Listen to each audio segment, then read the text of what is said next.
Welcome to What If Sleep's story and soft-spoken tales to slow the day's thoughts and carry you toward peaceful sleep. Before we begin, tell me where in the world you're listening from tonight, and if you wish, what's on your mind. I read every note and love keeping quiet company across distances. If this brings you peace, a like and subscribe help me make more nightbound stories. Now, settle in, get comfortable, and breathe with me as we begin. The rain whispered against the diamond-paned windows of the cottage as Miss Jane Marple settled into her favourite armchair, the one with the slightly faded chintz covering that had witnessed countless quiet evenings just like this one. The fire in the grate crackled with the gentle authority of well-seasoned oak, casting dancing shadows across the sitting-room walls where her late mother's watercolours hung in their modest frames. The scent of Earl Grey still lingered in the air from her afternoon tea, mingling with the faint fragrance of the last roses of autumn that she'd cut from the garden that morning, their petals now scattered like silk confetti across her writing desk. It was October in St Mary Mead, that peculiar month when the English countryside seemed to pause between seasons, neither fully embracing the warmth of summer nor surrendering entirely to winter's inevitable embrace. The year was 1924, and the village had settled into its familiar rhythm of gentle gossip, church socials, and the comforting predictability of rural life that had changed little, despite the Great War that had swept across Europe just a few years prior. Though the world beyond their hedgerows spoke of jazz music, bobbed hair, and women with the audacity to vote, St Mary Mead maintained its own quiet dignity, like an elderly lady who had seen enough fashion changes to know that good manners never went out of style. Miss Marple adjusted her knitting needles with the practised efficiency of decades, the soft clicking sound joining the symphony of rain and fire that served as evening music in her cottage. She was working on a particularly intricate pattern for a christening shawl young Mrs. Bantry's first grandchild was expected in the spring, and such occasions demanded the finest workmanship one could manage. The wool was a delicate cream colour, soft as morning mist and just as precious, imported from Scotland by the new shopkeeper, who had arrived in the village with surprising good taste and even more surprising stories about his previous life in Edinburgh. The brass clock on the mantelpiece chimed 6:30 with the solemn authority of a time that had witnessed Queen Victoria's reign, 2 coronations, and countless village births, marriages, and departures. Its steady tick had become the heartbeat of the cottage, measuring out the peaceful hours of Miss Marple's retirement from the busy work of teaching the village children their letters and numbers. At 62, she had earned the luxury of quiet evenings, though her mind remained as sharp as the knitting needles that danced between her fingers with unconscious grace. The sound of footsteps on the garden path caused her to pause mid-stitch, not from alarm but from mild curiosity. Evening visitors were rare in St Mary Mead, where social calls ended promptly at 5 o'clock, and the sensible inhabitants preferred their own firesides to the dampness of the autumn twilight. The footsteps were measured, deliberate, and unfamiliar. Not the hurried clip of Mrs. Price Ridley delivering village committee business, nor the heavy tread of Constable Polk making his rounds with the comfortable authority of a man who had never encountered a crime more serious than Mrs. Hartnell's missing garden gnome. A gentle rap at the front door confirmed her suspicion that this was indeed an unexpected visitor. Miss Marple set down her knitting with the careful precision of someone who had learned never to drop stitches, smoothed her grey hair beneath its modest cap, and made her way through the narrow hallway that connected the sitting room to the cottage's front entrance. The hall was lined with photographs of former pupils, their faces serious in the manner of children who had been told to hold very still for the camera, and a small table that held the visiting cards of St Mary Mead's more prominent residents. Though in a village of fewer than 800 souls, prominence was a relative matter indeed. Through the etched glass panels of the front door she could make out the silhouette of a figure in a dark coat, holding what appeared to be an umbrella, and something else, perhaps an envelope. Miss Marple opened the door to reveal a young man she didn't recognise. Though in St Mary Mead strangers were as rare as snow in July, and twice as memorable. He was perhaps 25, with the kind of neat appearance that suggested he worked for someone of importance, and his coat, while not expensive, was well cared for in the manner of someone who understood the value of making a good impression. "Miss Marple?" he inquired, his voice carrying the careful diction of someone who had been trained to speak properly, but whose natural accent suggested origins somewhat humbler than his current employment might indicate. "Miss Jane Marple of Danemead Cottage." "I am indeed Miss Marple," she replied, noting the way he held his hat respectfully in his hands, and the slight nervousness that suggested this was not a routine errand. "Though I'm afraid I don't recognise you, young man. Are you perhaps looking for someone else in the village? People do sometimes confuse our addresses, especially in weather like this." "No, ma'am, you're exactly the person I was sent to find." He reached into his coat and withdrew an envelope of cream-coloured paper, far too elegant for ordinary correspondence. The paper caught what little light remained of the autumn evening and seemed to glow with an inner luminescence that spoke of quality and expense. "I've been instructed to deliver this personally and to await your response, if you please." Miss Marple accepted the envelope with growing curiosity. Her name was written across the front in flowing script, with ink that was unmistakably blue-black, and applied with a fountain pen of superior quality. The handwriting was educated, confident, and entirely unfamiliar. More intriguingly, the envelope bore no postal markings, suggesting it had indeed been hand-delivered as the young man claimed. The paper felt substantial beneath her fingers, the kind of stationery that cost more per sheet than many people in St. Mary Mead spent on correspondence in an entire year. "Might I ask who sent you?" she inquired gently, though her tone carried the subtle authority of someone accustomed to receiving honest answers from young people. "Mrs. Ashworth of Ashworth Manor, ma'am. About 15 miles south of here, near the village of Little Wickham. She asked me to tell you that she hopes you'll remember her, though it's been many years since your paths last crossed." The name struck a chord of memory, faint but definitely present. Ashworth. Yes, there had been an Eleanor Ashworth at the Teachers' College in Winchester, perhaps 40 years ago now.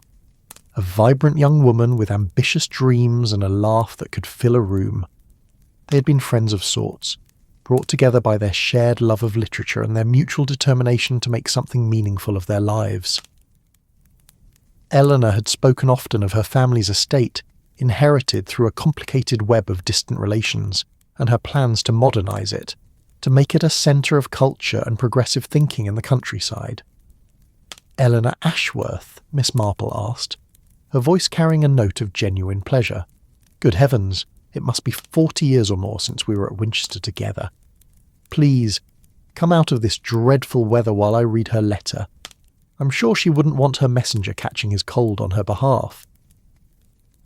The young man accepted her invitation gratefully, stepping into the warm hall and carefully setting his dripping umbrella in the stand beside the door. Miss Marple led him into the sitting room, where the fire's warmth immediately began to chase the chill from his damp coat. She gestured toward a comfortable chair while she took her usual place by the fire, opening the envelope with the careful attention it seemed to deserve. The letter within was written on matching paper, and Eleanor's handwriting had matured from the enthusiastic loops of youth into something more elegant and measured, though it retained hints of the spirited girl Miss Marple remembered. "My dear Jane, it has been far too many years since we last corresponded, and I find myself hoping that time and distance have not dimmed your memory of our friendship at Winchester. I write to you now with an invitation that I pray will tempt you from the quiet comfort of St. Mary Mead, if only for a single evening. Ashworth Manor has become, through great fortune and careful planning, something of a gathering place for those who appreciate the finer things in life: art, music, literature, and stimulating conversation.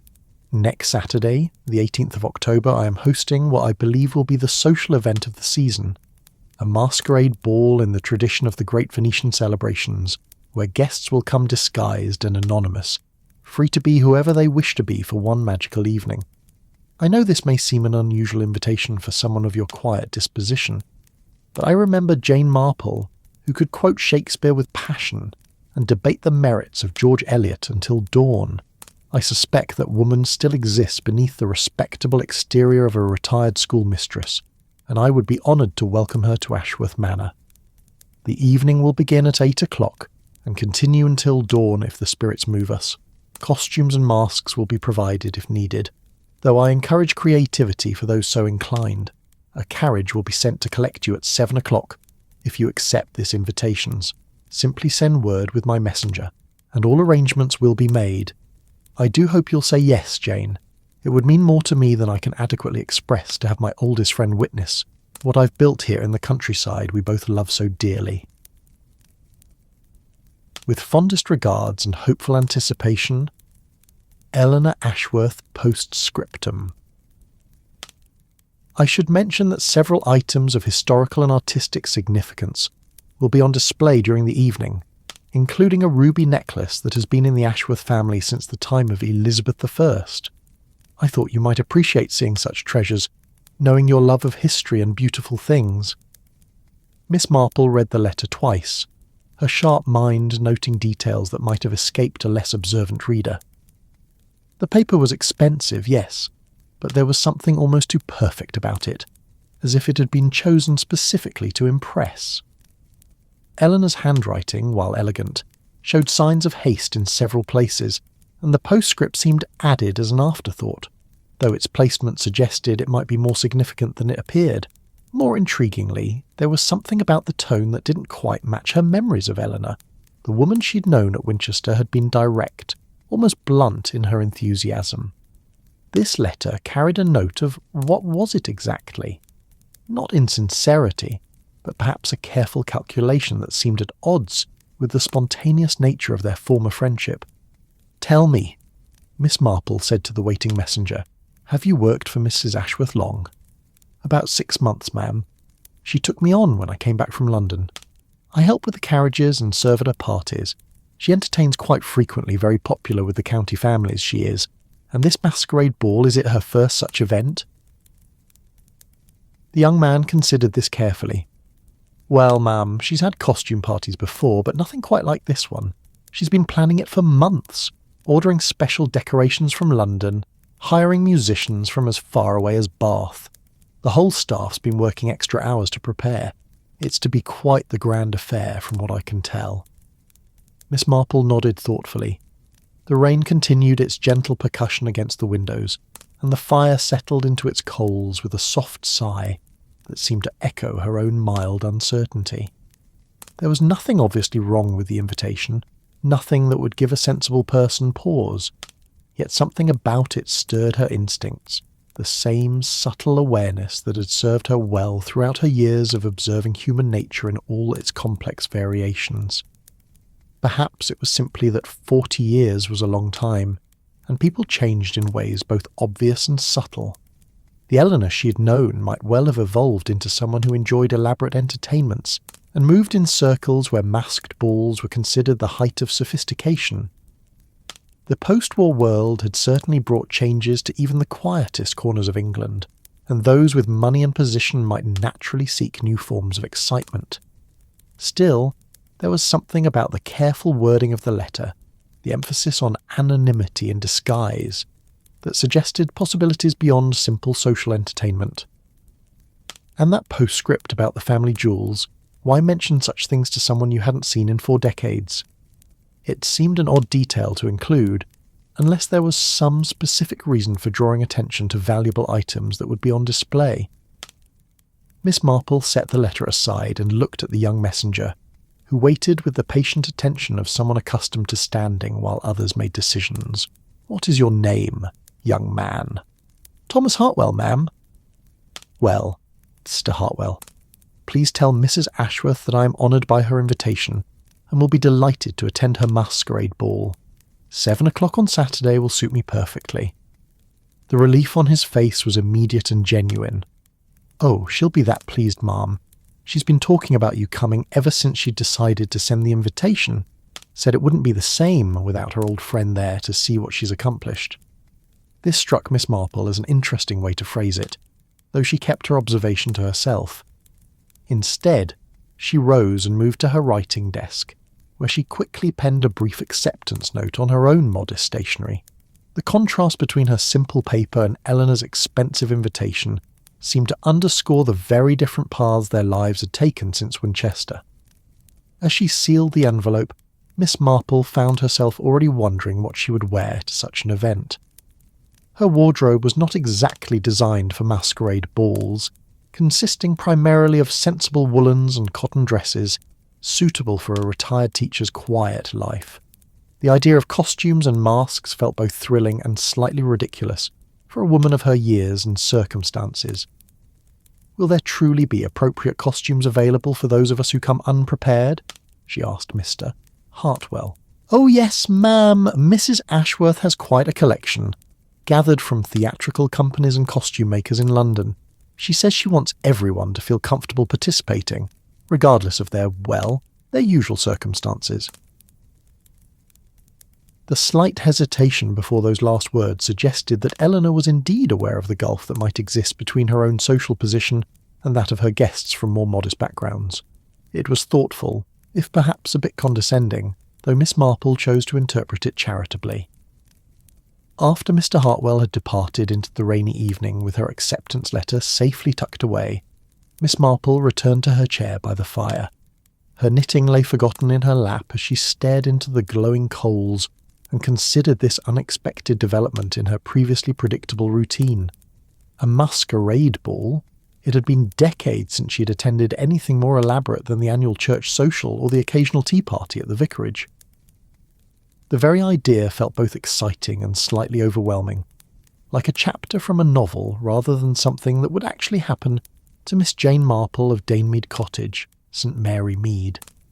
Yet there was something appealing about the notion of anonymity, of spending an evening as someone other than the village's retired schoolmistress. Behind a mask she could observe without being observed, move through a social gathering as a mystery rather than a known quantity. For someone who had spent most of her life watching human nature from the comfortable position of a recognised member of her small community, the prospect held a certain fascination. The rain gradually softened from its earlier insistence to a gentle whisper, and the fire settled deeper into its bed of coals. Miss Marple finally picked up her knitting again, though her fingers moved more slowly now, her thoughts occupied with questions that had no immediate answers. What had Eleanor Ashworth become in the 4 decades since Winchester? What sort of people attended masquerade balls in 1924 English manor houses? And why, despite her acceptance of the invitation, did she feel a subtle current of unease about the entire affair? Perhaps it was simply the natural nervousness of someone whose social calendar rarely extended beyond Sunday morning services and Tuesday afternoon visits with Mrs. Bantry. Or perhaps it was something more, some instinct developed through years of observing that human nature often revealed itself most clearly when people thought they were concealed. As the evening deepened around her cottage and the village of St. Mary Mead settled into its familiar quiet, Miss Marple continued her knitting with steady, thoughtful precision. In less than a week she would find herself at Ashworth Manor, masked and costumed among strangers who were themselves disguised and anonymous. The very thought was both thrilling and slightly daunting. She had no way of knowing, as she sat in her comfortable chair with the rain whispering secrets against her windows, that the invitation in her lap was indeed the beginning of something far more complex than a simple social gathering. Nor could she have guessed that her decision to accept would place her at the centre of events that would test not only her powers of observation, but her understanding of the masks that people wore even in their everyday lives. For now, there was only the gentle rain, the warm fire, and the quiet satisfaction of stitches accumulating into something beautiful and useful. Saturday evening and its mysteries lay ahead, waiting in the future like a story yet to be told. Saturday evening arrived with the crisp clarity that only October could provide, as if autumn had polished the very air until it gleamed like silver. Miss Marple stood before her modest dressing-table mirror, adjusting the simple black dress she had chosen for the occasion her finest, though it had been purchased for her nephew Raymond's wedding 3 years prior and had seen service only at the most formal of village occasions since then. The fabric was good quality wool, cut in the sensible style that suited a woman of her years and station, but she had taken the unusual step of adding her mother's pearl brooch to the collar, a small concession to the evening's promised elegance. The carriage had been prompt, arriving at precisely 7 o'clock as promised, its brass fittings gleaming despite the autumn mist that had begun to settle over St Mary Mead like a gossamer shawl. The driver, a different man than young Thomas Hartwell who had delivered the invitation, touched his cap respectfully and helped her into the interior with the practised courtesy of someone accustomed to transporting passengers of quality. The carriage itself spoke of careful maintenance and quiet prosperity.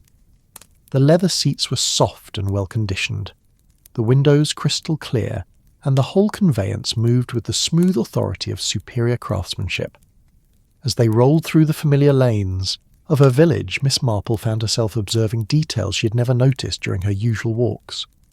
The way the lamplight from cottage windows created perfect golden rectangles in the gathering dusk, the manner in which smoke rose straight up from chimneys in the still air, the soft glow that seemed to emanate from the very stones of the church where she had worshipped for more than 30 years.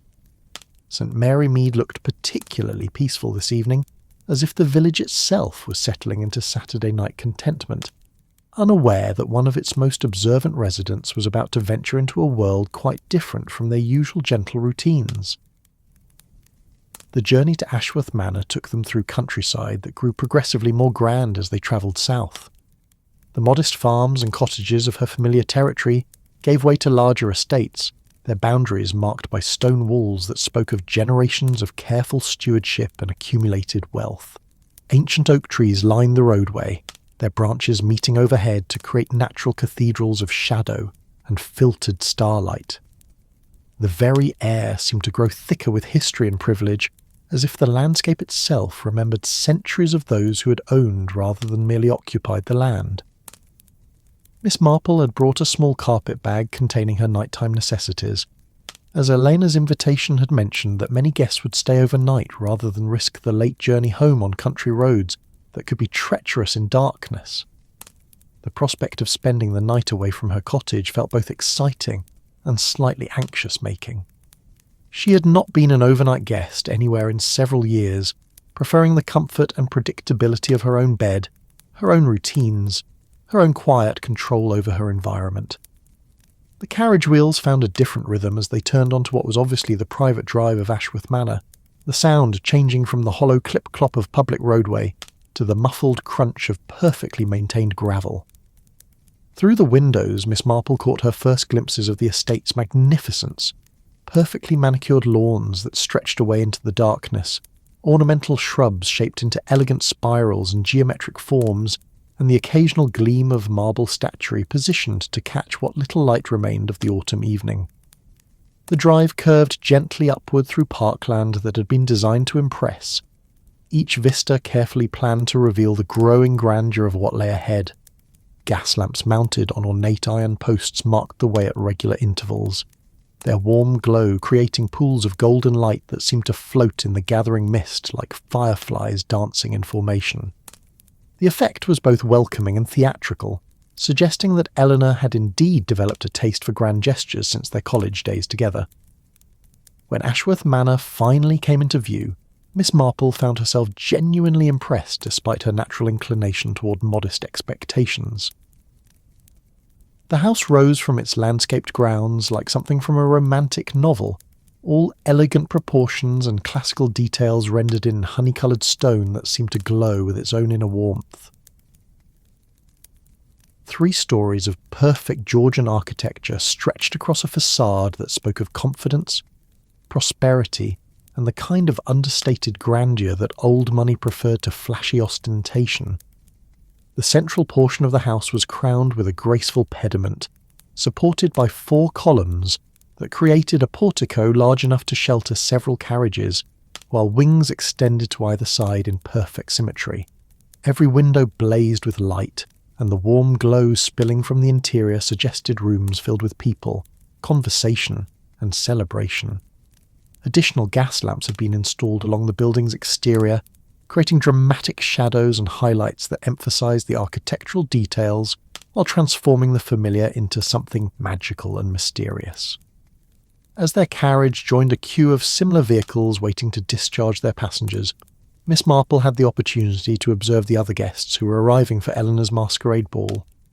Even without their promised costumes and masks, she could see that these were people accustomed to society events of considerable sophistication.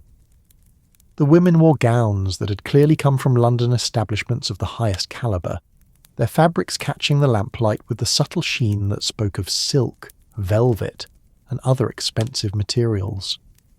The men displayed the kind of perfectly tailored evening wear that required both substantial financial resources and access to Savile Row craftsmen who understood the difference between merely expensive clothing and true elegance.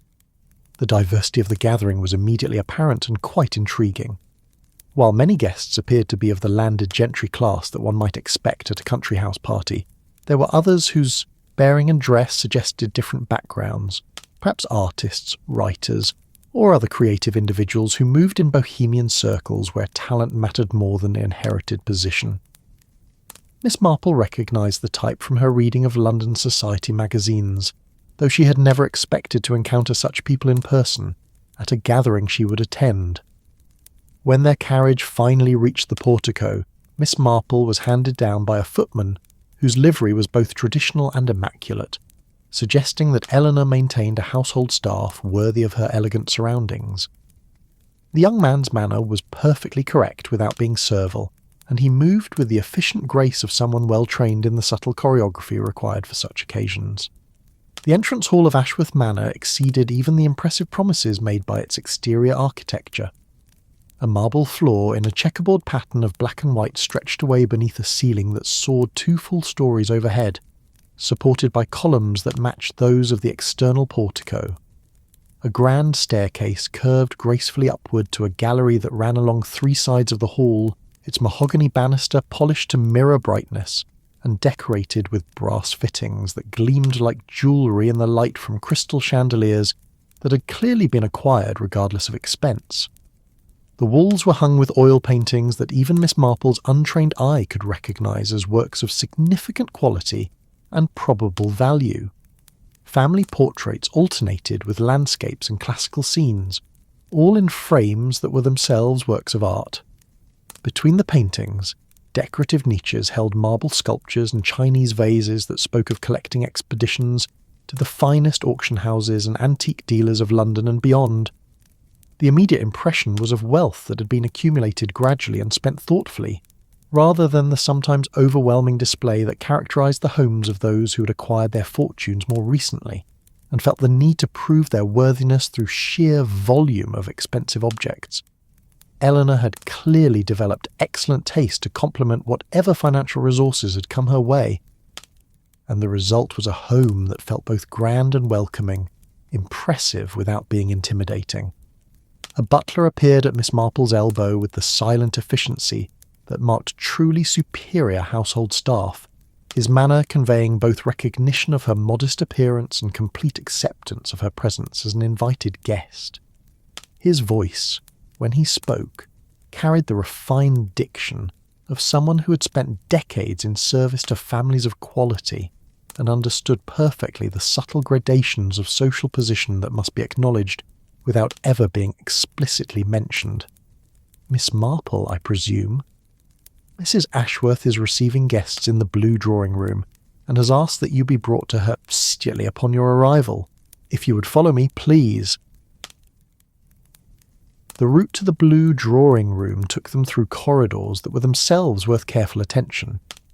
More paintings lined the walls, along with glass-fronted cases containing what appeared to be collections of rare books, porcelain, and other objects that suggested Eleanor's interest had expanded well beyond the literature they had discussed so passionately during their college years. The floors were covered with oriental carpets whose intricate patterns and rich colours spoke of authentic origins rather than machine-made imitations, and occasional pieces of furniture. A graceful console table here, an elegant chair there, demonstrated the same careful curation that characterised the entire establishment. The blue drawing-room proved to be a space that perfectly balanced intimacy with elegance, its walls covered in silk of a shade that captured something between sky and sea, its furnishings arranged to encourage conversation while displaying numerous objects of obvious value and interest.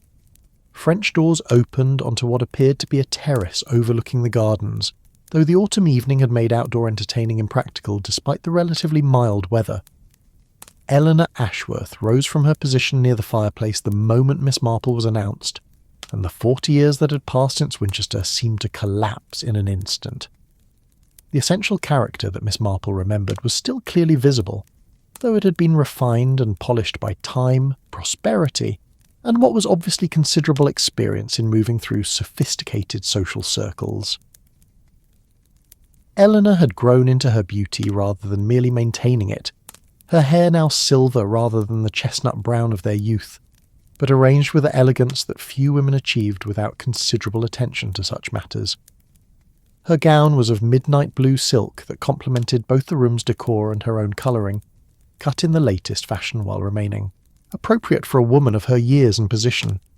Jewellery sparkled at her throat and wrist sapphires, Miss Marple thought, though she was hardly an expert in such matters, and her entire presentation spoke of someone who had learned to dress for the life she now lived.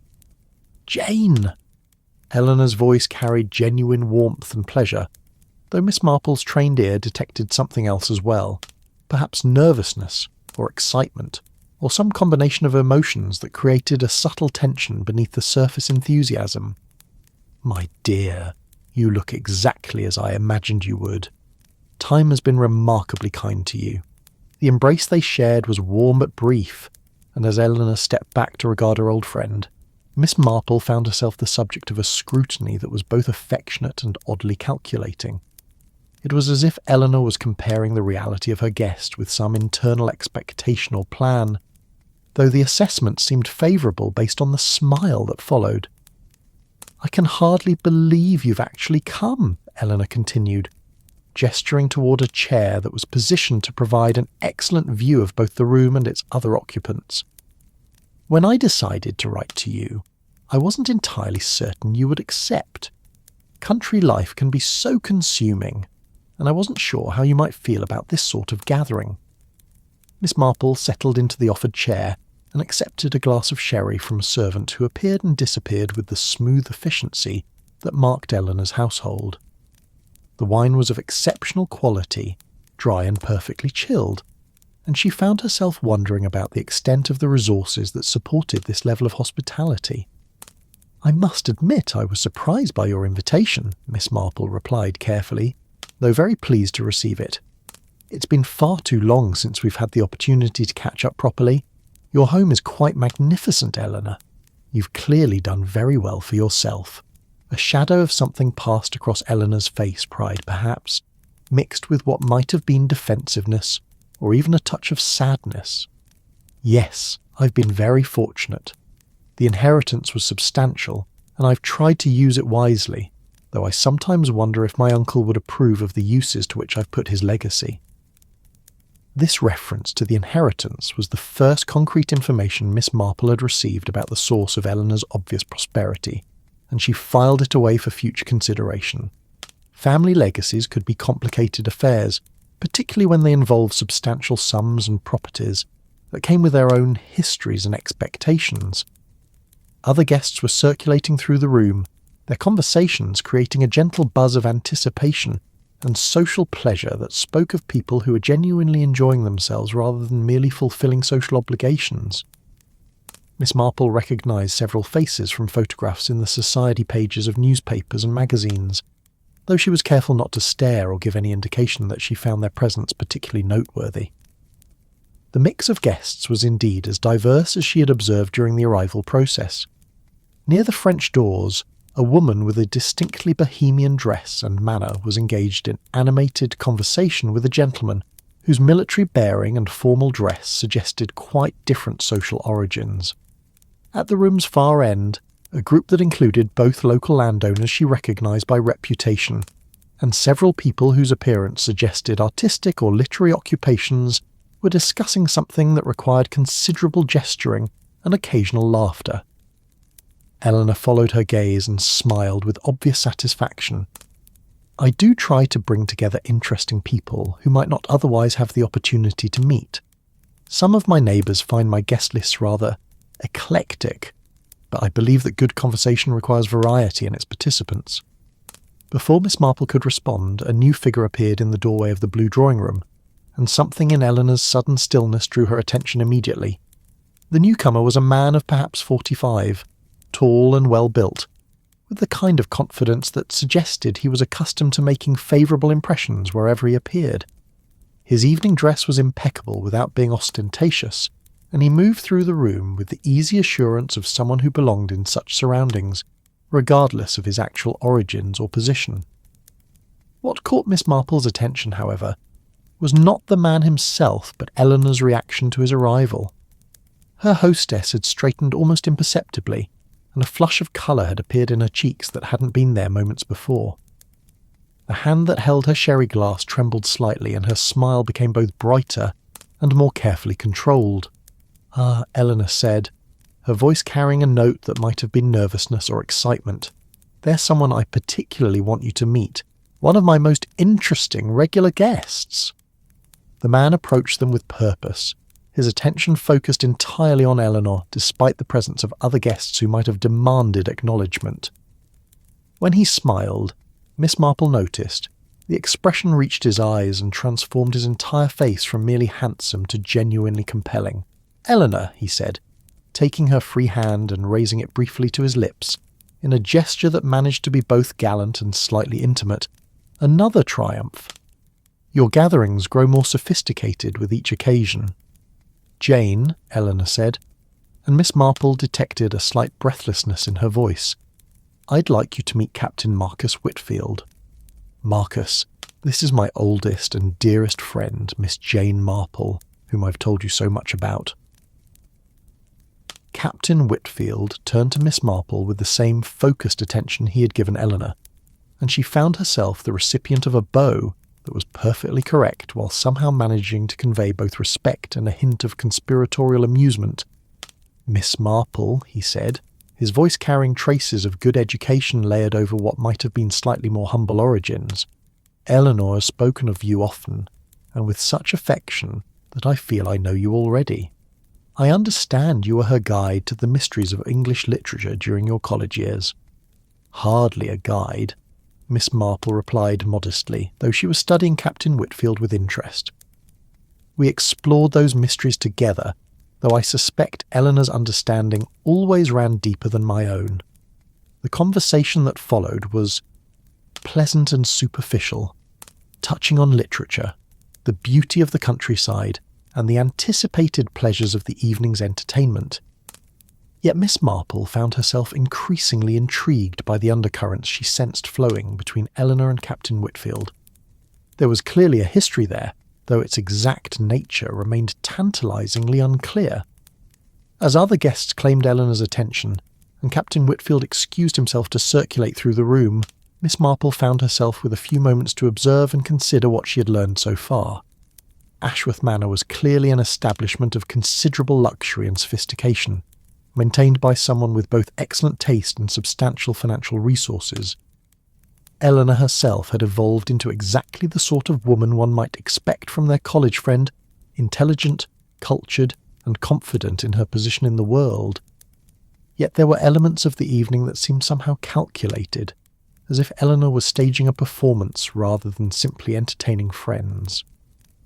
The diverse guest list, the obvious expense of the arrangements, the careful positioning of valuable objects throughout the rooms they had passed through, all of it suggested purposes beyond simple social pleasure. And then there was the matter of Captain Whitfield, whose presence seemed to affect Eleanor in ways that spoke of emotional complexities that a simple friendship could not explain.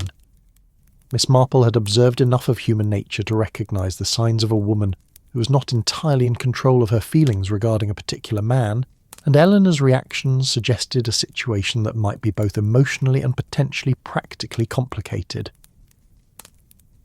The evening was still young, and the promised masquerade had not yet begun. But already Miss Marple could sense that this would be a night when carefully maintained facades would be tested, when the masks and costumes would serve purposes beyond simple entertainment, and when the boundaries between performance and reality might prove to be far more fluid than any of the guests anticipated.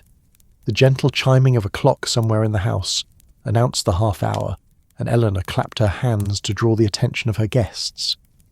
"Ladies and gentlemen," she announced, her voice carrying clearly through the room, "if you would care to adjourn to your rooms, The costumes and masks for this evening's entertainment await your selection.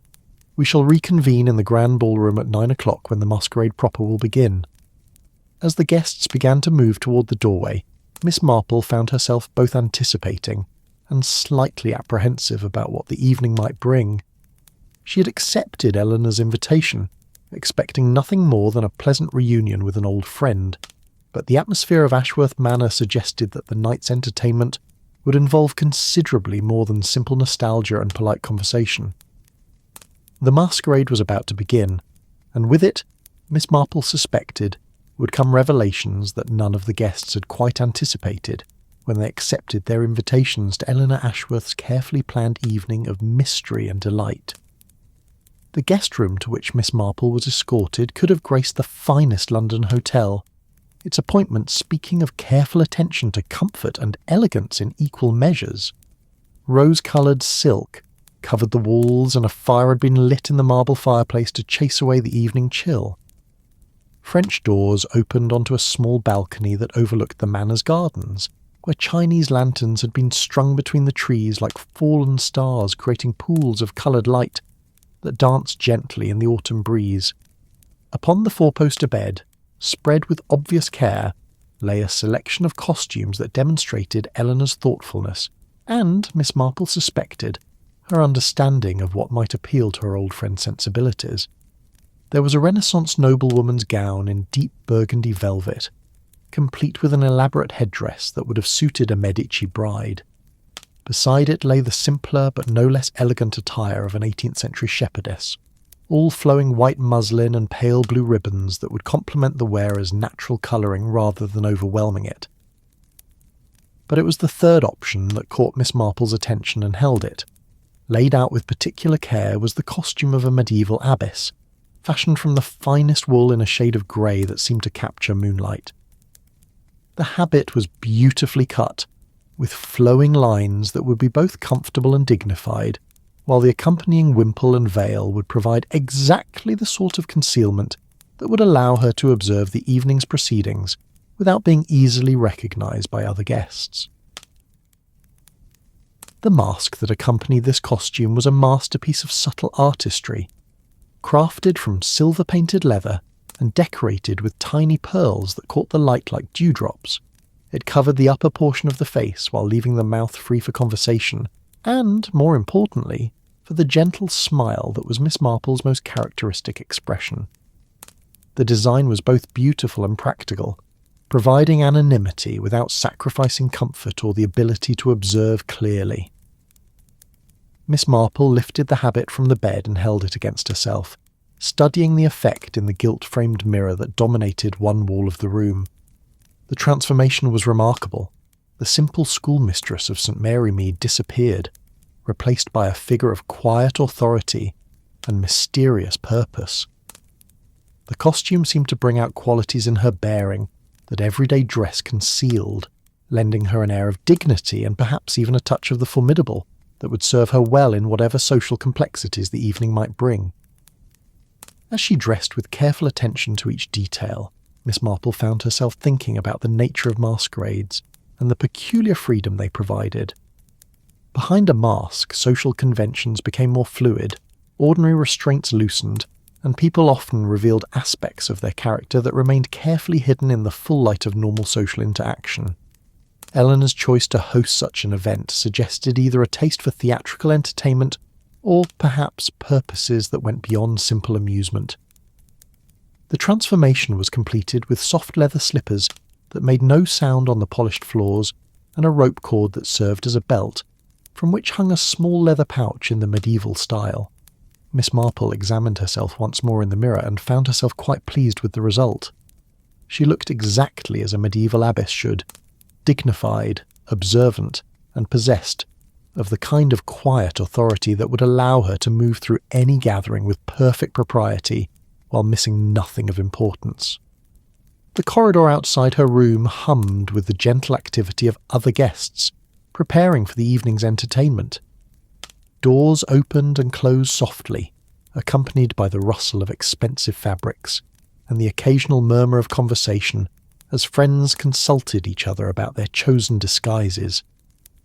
The atmosphere was one of pleasant anticipation, like the moments before the curtain rises on a particularly promising theatrical performance. Miss Marple made her way toward the grand ballroom following the soft sound of music that had begun to drift through the house like an invitation. The route took her past other guests, and she was impressed by both the quality of the costumes Eleanor had provided and the creativity with which they had been adopted. A gentleman in Elizabethan court dress, complete with ruff and doublet, moved with the confident bearing of someone accustomed to formal occasions, while a lady in the flowing robes of a Greek goddess had managed to make ancient drapery look perfectly natural and surprisingly elegant. The grand ballroom itself was a revelation that exceeded even the impressive standards set by the rest of Ashworth Manor. The chamber occupied the entire central portion of the house's ground floor, its ceiling soaring upward to a height that allowed for crystal chandeliers of breathtaking size and complexity. The walls were panelled in wood that glowed like honey in the warm light, punctuated by tall windows that had been draped in midnight blue silk to create an intimate atmosphere despite the room's grand proportions. Tonight the ballroom had been transformed into something that seemed to exist outside of ordinary time and place. Hundreds of candles in elaborate candelabra cast dancing shadows that made the very air seem alive with movement and mystery. The chandeliers had been dimmed to create pools of golden light separated by areas of romantic shadow, while arrangements of autumn flowers, chrysanthemums, late roses, and branches of coloured leaves filled the space with the scents of the season and the visual richness of a harvest celebration. Musicians had been positioned in a gallery that overlooked the ballroom floor, and their selection of pieces created the perfect backdrop for an evening of elegant entertainment. Waltzes alternated with more modern compositions, while occasional pieces of chamber music provided interludes for conversation and refreshment. The sound seemed to wrap around the guests like silk, adding another layer to the evening's atmosphere of refined pleasure. But it was the guests themselves who completed the transformation of the ballroom into something magical. Eleanor's invitation had clearly attracted people who understood both the spirit of masquerade and the importance of full participation in its illusions. Elaborate gowns from every historical period imaginable swept across the polished floor, while gentlemen in costumes ranging from medieval knights to Renaissance princes moved through the gathering with the confident bearing that suggested they were thoroughly enjoying their adopted roles. Miss Marple paused near one of the floral arrangements to survey the scene and identify, if possible, the people she'd met earlier in the evening. The masks and costumes made recognition challenging, but certain characteristics of bearing, voice and gesture remained recognisable to someone with her experience in observing human nature. The Bohemian woman from the blue drawing room was almost certainly the figure in flowing Grecian robes who was holding court near the musicians' gallery, her animated gestures and distinctive laugh carrying clearly despite her disguise. Eleanor herself was immediately recognisable despite her transformation into what appeared to be a medieval queen, complete with an elaborate crown and a gown of deep purple velvet that spoke of royal pretensions. The costume suited her perfectly, emphasising her natural authority, while adding an element of theatrical grandeur that transformed her from merely an elegant hostess into something approaching genuine majesty. She moved through her guests with the confidence of someone who was thoroughly enjoying her role as the evening's presiding spirit. Captain Whitfield proved more difficult to identify initially, though Miss Marple's patient observation eventually located him in the figure of a Renaissance courtier, whose costume suggested both wealth and subtle danger. The black velvet doublet was cut to emphasise his excellent physique, while a short cape lined with crimson silk added drama to every gesture. His mask was a masterpiece of dark artistry, covering half his face while leaving his mouth visible, and the overall effect was both elegant and slightly sinister, in exactly the way that would appeal to ladies who found conventional gentlemen insufficiently exciting. The social dynamics of the gathering were fascinating to observe from behind the anonymity of her own disguise. Without the usual markers of identity and social position, conversations formed along different lines than might normally be the case. A gentleman who might ordinarily command attention through his title or fortune found himself ignored in favour of someone whose costume and manner created a more compelling presence. Ladies who might typically be overlooked due to modest circumstances or retiring personalities discovered that the right disguise could transform them into figures of mystery and allure. Miss Marple positioned herself near a refreshment table that had been arranged to provide an excellent vantage point for observing the entire ballroom while appearing to be simply another guest enjoying the evening's hospitality. The table itself was a work of art, laden with delicacies that spoke of preparation by kitchen staff who understood both fine cooking and elegant presentation. Crystal glasses caught and reflected the candlelight, while silver serving pieces gleamed like captured moonbeams among arrangements of fruit and flowers that made the entire display look like something from a Renaissance still life painting. As she accepted a glass of champagne from a servant whose own costume suggested a medieval page, Miss Marple began to notice patterns in the evening's social interactions that struck her as potentially significant. Eleanor, despite her obvious pleasure in the success of her entertainment, seemed to be watching certain guests with particular attention. Her gaze returned repeatedly to Captain Whitfield, but also to several other figures whose costumes made their identities unclear but whose presence seemed to hold special meaning for their hostess. More intriguingly, Miss Marple observed that Captain Whitfield was engaged in what appeared to be a series of brief, intense conversations with various guests throughout the evening. Each interaction lasted only a few minutes, but they seemed to follow a pattern that suggested purpose beyond ordinary social pleasantries. The captain would approach a particular individual, engage them in conversation while gradually moving toward a more private corner of the ballroom, exchange what appeared to be significant words, and then part with gestures that looked more like business transactions than social pleasantries. The dancing had begun in earnest now, with couples sweeping across the polished floor in patterns that seemed to weave stories of romance, intrigue, and mystery. The waltz was perfectly suited to the evening's atmosphere, its flowing movements and romantic rhythm allowing dancers to lose themselves in roles that might be quite different from their ordinary lives. Miss Marple watched a couple spin past her observation point, a cavalier and a lady in restoration dress, and noted how the anonymity of their disguises seemed to free them to express emotions and attraction that might normally be constrained by social conventions. Eleanor appeared at her elbow with a silent grace that seemed to characterize all her movements this evening, her approach announced only by the soft whisper of silk against silk and the faint scent of roses that seemed to follow her wherever she moved through the ballroom. "Jane," she said softly, her voice warm with genuine pleasure, "you look absolutely perfect. I knew that costume would suit you beautifully. Are you enjoying yourself?" "It's quite magical," Miss Marple replied honestly, though she was careful to keep her voice equally low to maintain the intimate quality of their conversation. "You've created something really special here, Eleanor. The atmosphere is unlike anything I've experienced. I'm so pleased you approve. I confess I was slightly nervous about whether this sort of entertainment would appeal to you, but you seem to have embraced the spirit of the evening perfectly." Eleanor paused, her gaze scanning the ballroom with what might have been satisfaction, or possibly something more complex. "Tell me, what do you think of my other guests? Have you found anyone particularly interesting?" The question struck Miss Marple as oddly pointed, as if Eleanor was seeking specific information rather than simply making conversation.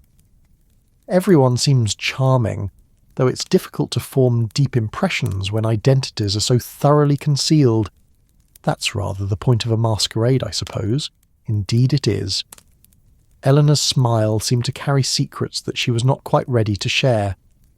Though I find that masks often reveal more than they conceal. People become more themselves when they believe they're hidden, don't you think?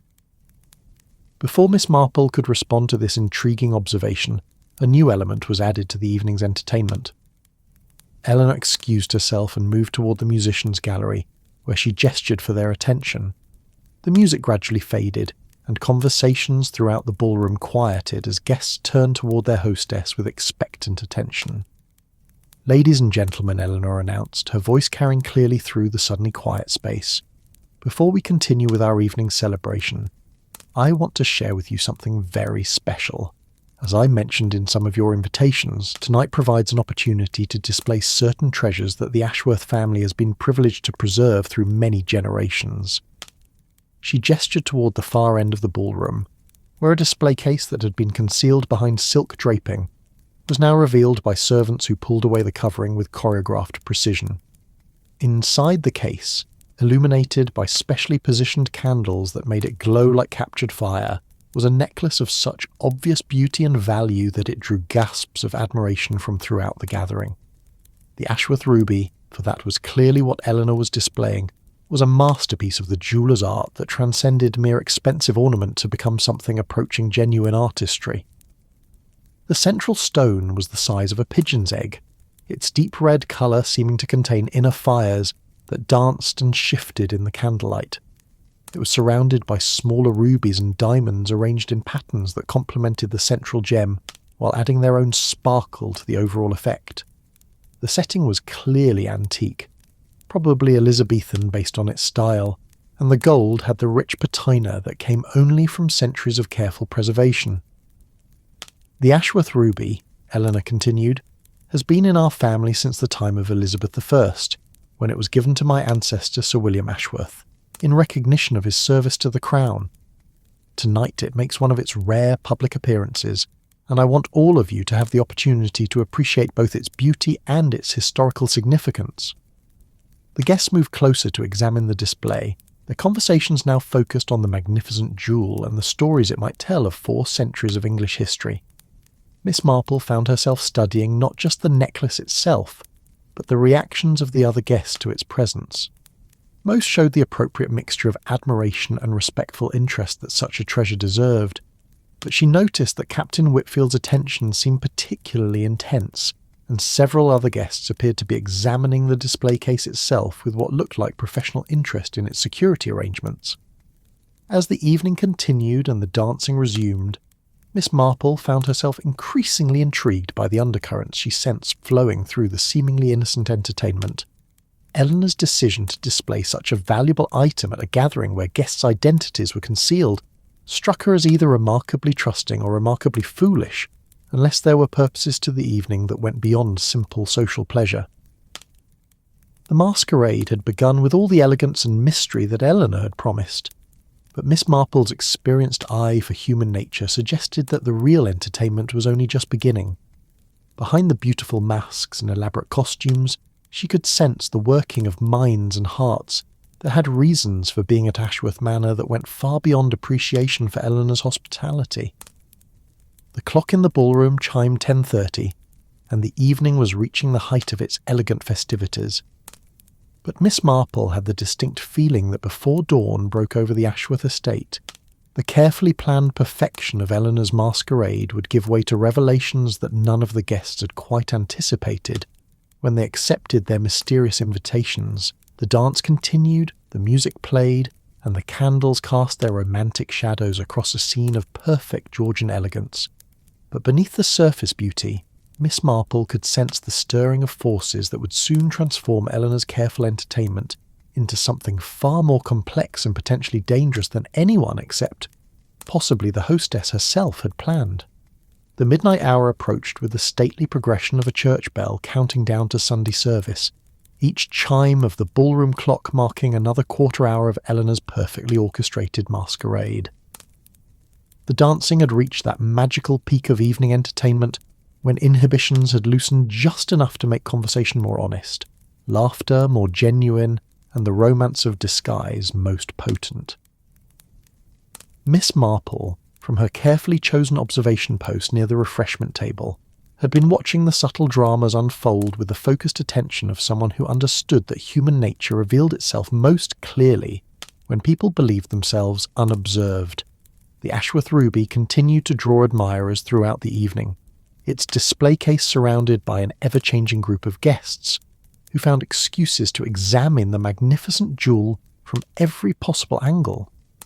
Miss Marple had noticed that certain individuals returned to the case repeatedly, their interest seeming to go beyond mere aesthetic appreciation. Captain Whitfield had been particularly attentive, though his approaches to the display were carefully casual, timed to coincide with moments when other guests provided natural cover for extended observation. The security arrangements for such a valuable item struck Miss Marple as surprisingly minimal for a piece of such obvious worth. The display case itself appeared sturdy enough, constructed of what looked like mahogany and crystal, with brass fittings that gleamed in the candlelight. But there were no obvious guards beyond the regular household staff, no special locks that she could detect, and certainly nothing that would present a serious obstacle to someone with professional intentions and the proper tools. Either Eleanor was remarkably trusting, or she had security measures in place that were not immediately apparent to casual observation. The evening's entertainment had been enhanced by theatrical performances that Eleanor had arranged as interludes between the dancing. A small group of professional actors, costumed as Renaissance courtiers, had performed scenes from Shakespeare that were perfectly suited to the masquerade atmosphere. Their presentations of excerpts from As You Like It and Much Ado About Nothing had been received with genuine appreciation, and the blend of professional theatre with amateur theatricality created by the guests' costumes added layers of performance and reality that made the entire evening feel like something between a grand party and an elaborate stage production. Miss Marple had been particularly struck by one of the actors, a young man whose portrayal of Benedict showed both professional skill and natural charisma. Even in costume and character, something about his bearing suggested familiarity, though she could not immediately place where she might have encountered him before. His interactions with other guests during breaks in the performance seemed to go beyond the usual pleasantries between entertainers and their audience, and she had the distinct impression that his presence at Ashworth Manor served purposes beyond simply providing theatrical amusement. The champagne had been flowing freely throughout the evening, and many guests were showing the effects of Eleanor's generous hospitality. Conversations had become more animated, laughter more frequent, and the general atmosphere more relaxed than it had been earlier in the evening. This was precisely the condition that Eleanor seemed to have been encouraging, and Miss Marple suspected that the timing was not accidental. People who had consumed enough alcohol to lower their normal guard might well reveal information or intentions that would remain carefully concealed under ordinary circumstances. It was during the performance of a particularly romantic scene from Romeo and Juliet that the first sign of trouble appeared. One of the household staff, a young maid whose costume suggested a medieval serving girl, approached Eleanor with obvious urgency and whispered something that caused the hostess's face to pale dramatically despite her mask. Eleanor's response was immediate and characteristic of someone accustomed to handling crises with minimal fuss. She nodded calmly to the maid, excused herself quietly from the group of guests with whom she'd been conversing, and moved toward the display case with what appeared to be casual interest but was actually focused concern. Miss Marple, whose position provided an excellent view of the entire sequence, watched as Eleanor approached the ruby display and then stopped suddenly, her posture rigid with what could only be shock. Even from across the ballroom it was possible to see that something was seriously wrong. Eleanor's hand went to her throat in a gesture of distress, and for a moment she seemed frozen in place, staring at the display case as if she could not quite believe what she was seeing. The realization spread through the ballroom with a kind of electric urgency that accompanies genuine crisis. Eleanor's obvious distress drew the attention of nearby guests, who in turn attracted others, until a crowd had gathered around the display case, and the murmur of concerned voices began to compete with the music that continued to play from the gallery above. The actors, sensing that their audience was no longer focused on their performance, gradually allowed their scene to trail off into uncertainty. Miss Marple moved closer to the centre of activity, with the careful discretion of someone who wanted to observe without appearing to intrude. What she saw confirmed her suspicion that Eleanor's distress was entirely justified. The display case, which had contained the magnificent Ashworth ruby just minutes before, now held only empty velvet and the scattered light of candles, reflecting off crystal and brass fittings that no longer had a precious jewel to showcase. The necklace had vanished completely, leaving no obvious trace of how it had been removed or by whom. The case did not appear to have been damaged or forced open indeed, It looked exactly as it had throughout the evening, with the single crucial exception that its most important content was no longer present. The disappearance was so complete and apparently effortless that it seemed almost magical, as if the ruby had simply decided to dissolve into the candlelit air of the ballroom. Eleanor's voice, when she finally found it, carried clearly through the sudden quiet that had fallen over the gathering. "Ladies and gentlemen," she announced, though her usual composure was obviously strained, "I'm afraid there seems to have been some sort of incident regarding the ruby necklace. If I might ask for your patience while we determine exactly what has occurred." The reaction among the guests was immediate and varied. Some showed the kind of shocked concern that would be natural upon learning that a valuable item had disappeared from their host's home while they were present as guests. Others displayed what appeared to be genuine surprise, mixed with the excitement that often accompanies unexpected drama. But Miss Marple noticed that several individuals seemed less surprised than they should have been, and at least one guest, a woman in an elaborate Marie Antoinette costume, appeared to be actively suppressing what might have been satisfaction or even amusement. Captain Whitfield's response was particularly interesting. His initial reaction seemed genuine enough, the appropriate mixture of concern for Eleanor and shock at the audacity of theft in such circumstances. But Miss Marple detected something calculated in his subsequent movements through the gathering, as if he was taking advantage of the confusion to observe other guests' reactions, and possibly to position himself strategically for whatever might follow. The household staff responded to the crisis with a kind of efficient organisation that suggested they had been prepared for exactly this sort of emergency. Within minutes, the ballroom's exits were discreetly but firmly monitored by footmen, whose usual duties had apparently been expanded to include security responsibilities. No announcement was made about these arrangements, but it became clear that no guest would be leaving Ashworth Manor until the matter of the missing ruby had been resolved to Eleanor's satisfaction.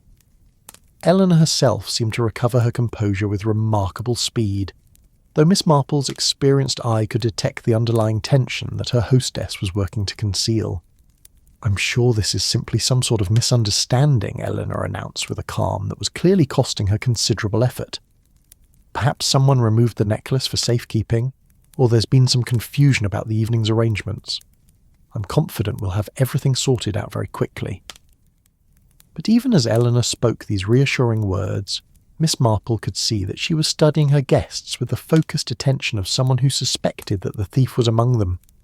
The gracious hostess of earlier in the evening had been replaced by someone who was carefully evaluating every face, every gesture, every reaction, for signs that might reveal guilt or knowledge of the ruby's disappearance. The young maid who had first alerted Eleanor to the problem approached her mistress again, this time accompanied by an older woman whose dress and bearing suggested she held a position of authority among the household staff. Their whispered conversation was brief but obviously significant, and Miss Marple noticed that Eleanor's expression grew more grim with each exchange. "I'm afraid," Eleanor announced to the gathering, "that we must ask for everyone's cooperation in a more formal search for the missing necklace. This is obviously not the sort of activity one would normally associate with a social gathering, but the ruby is both valuable and irreplaceable, and I'm sure you all understand that we must take appropriate measures." The prospect of being searched was met with reactions that ranged from polite acceptance to barely concealed indignation. Several guests protested that such treatment was inappropriate and insulting, while others seemed to regard the entire situation as an exciting addition to the evening's entertainment. The diversity of responses provided Miss Marple with interesting insights into the character and background of her fellow guests, as well as potential clues about who might have both the motivation and opportunity to steal Eleanor's family treasure. It was at this moment of general confusion and rising tension that Captain Whitfield stepped forward with what appeared to be a helpful suggestion, but struck Miss Marple as something that had been carefully planned in advance.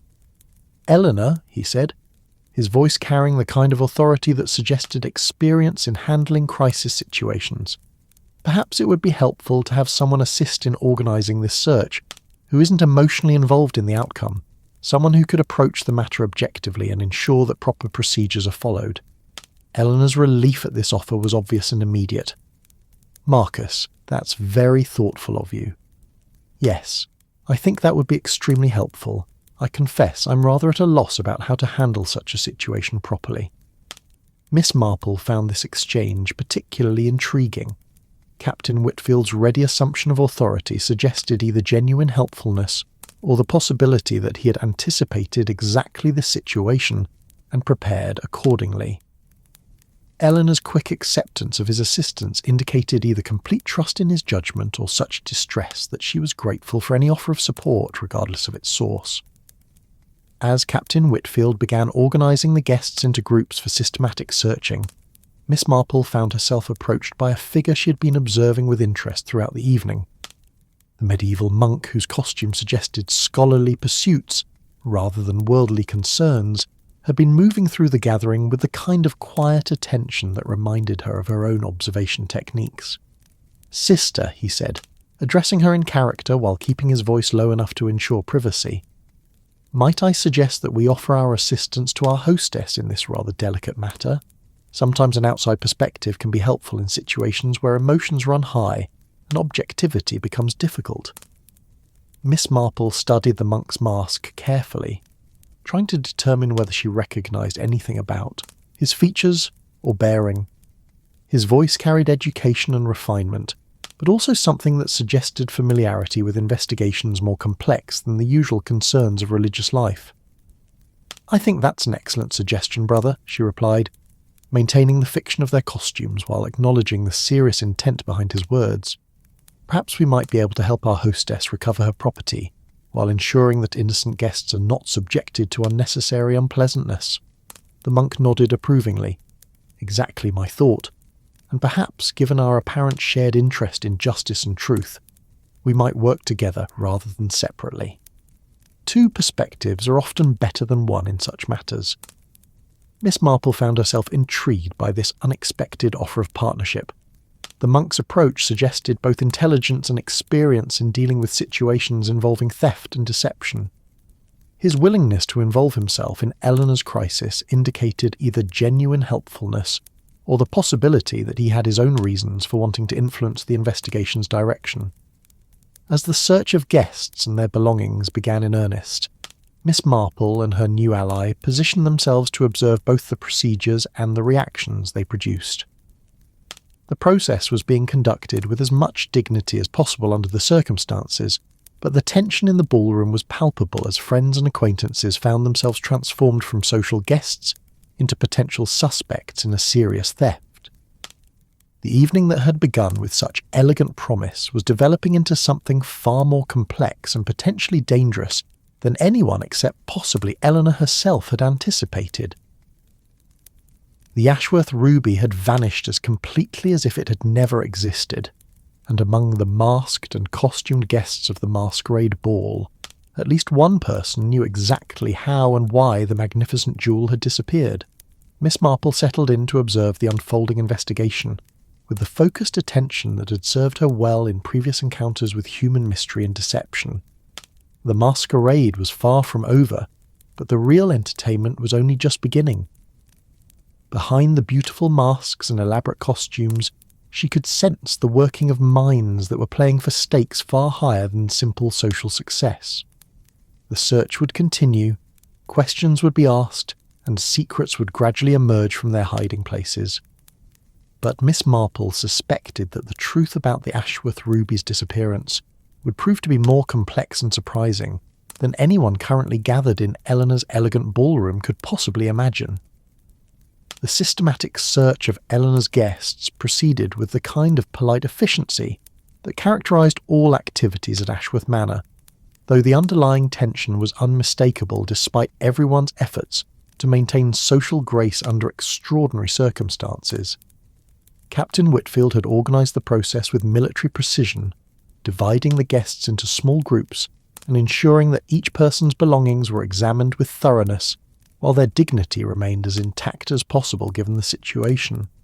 Miss Marple and her mysterious monastic ally had positioned themselves in the morning room, a smaller chamber adjacent to the ballroom that Eleanor had designated as a private space where they could conduct their own quiet investigation without interfering with the official search.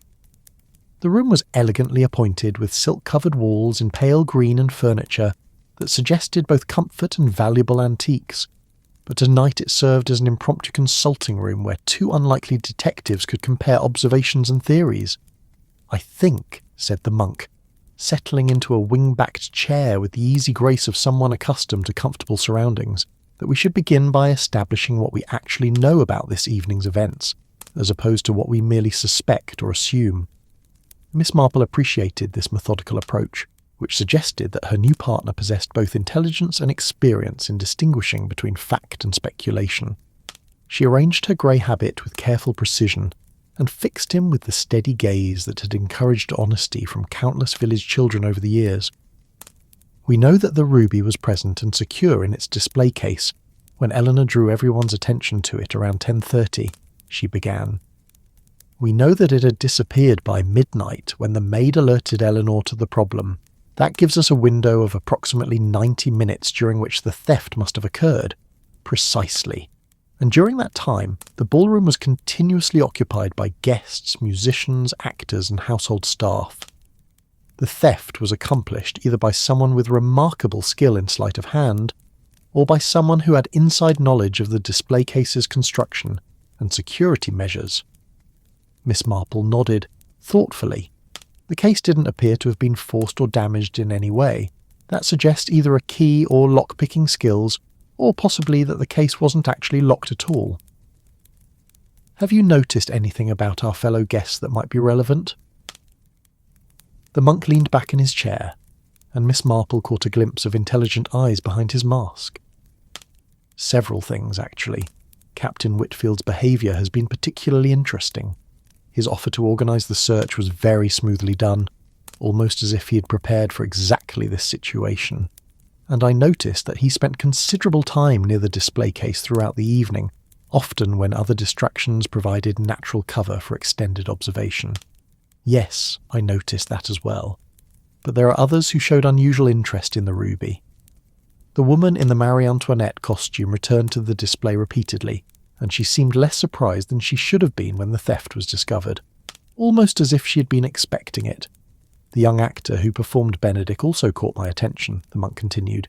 "His interactions with guests during the intermissions seemed to go beyond mere social pleasantries. I had the impression that he was gathering information, or possibly delivering messages, though I couldn't determine the exact nature of his communications." Miss Marple set down her small glass of sherry, which Eleanor had thoughtfully provided despite the crisis, and considered this observation carefully.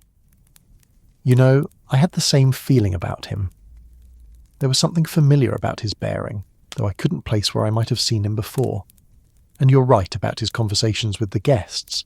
They seemed far too purposeful for casual theatrical chit-chat." A soft knock at the morning-room door interrupted their discussion, and Eleanor herself appeared, looking considerably more strained than she had earlier in the evening, despite her efforts to maintain her composure. The medieval queen's costume that had seemed so regal hours before now emphasised her obvious fatigue, and her crown sat slightly askew in a way that suggested her mind was occupied with matters far more serious than maintaining appearances.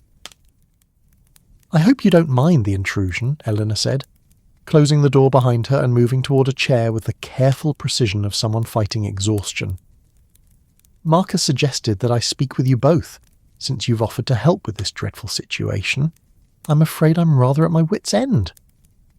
Miss Marple studied her old friend's face carefully, noting details that 40 years of friendship allowed her to interpret with unusual accuracy. Eleanor was genuinely distressed about the theft, but there was something else as well. A quality of fear that seemed to go beyond concern for a valuable piece of jewellery, no matter how irreplaceable.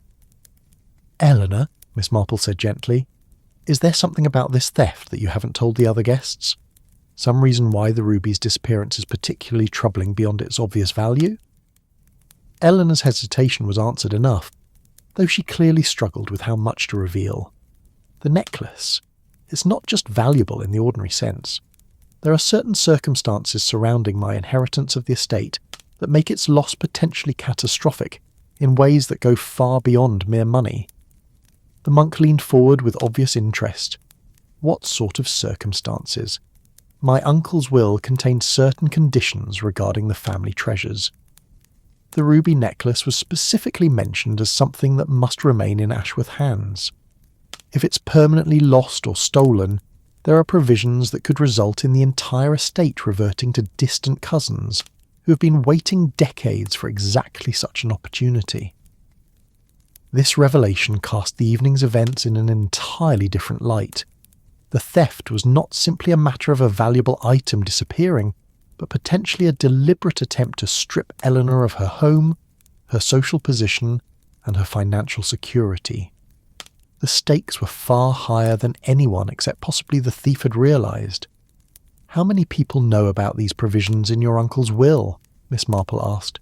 "Very few. My solicitor, obviously." "Marcus knows, because I confided in him some months ago," and Eleanor paused, looking increasingly uncomfortable. "I'm afraid I may have mentioned it to one or two other people during moments when perhaps I should have been more discreet." The monk and Miss Marple exchanged glances that conveyed shared understanding of the significance of this admission. Eleanor's revelation meant that the theft was likely not a random crime of opportunity, but a carefully planned operation designed to achieve specific goals that went far beyond simple profit. "Eleanor," the monk said carefully, "I think it would be helpful if you could tell us exactly who else knows about the will's provisions regarding the ruby, even if you only mentioned it casually, or if someone might have overheard you discussing it." Eleanor's reluctance was obvious, but she clearly understood that solving the theft might require revealing information she would prefer to keep private. "Marcus, as I mentioned, and I'm afraid I discussed it with Lady Pemberton. She's here tonight dressed as Cleopatra during a luncheon last month. I was feeling rather overwhelmed by the responsibility of maintaining the estate, and I may have shared more than I should have about the financial pressures involved. Anyone else? Possibly Mr. Hartwell, my estate manager. He handles many of the practical details of inheritance management, and he may have learned about the will's specific provisions through his work." And she paused again, clearly reluctant to continue. "I did mention it to young Mr. Davies, the actor who performed tonight.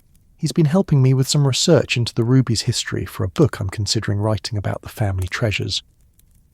Miss Marple felt pieces of a puzzle beginning to arrange themselves into recognisable patterns.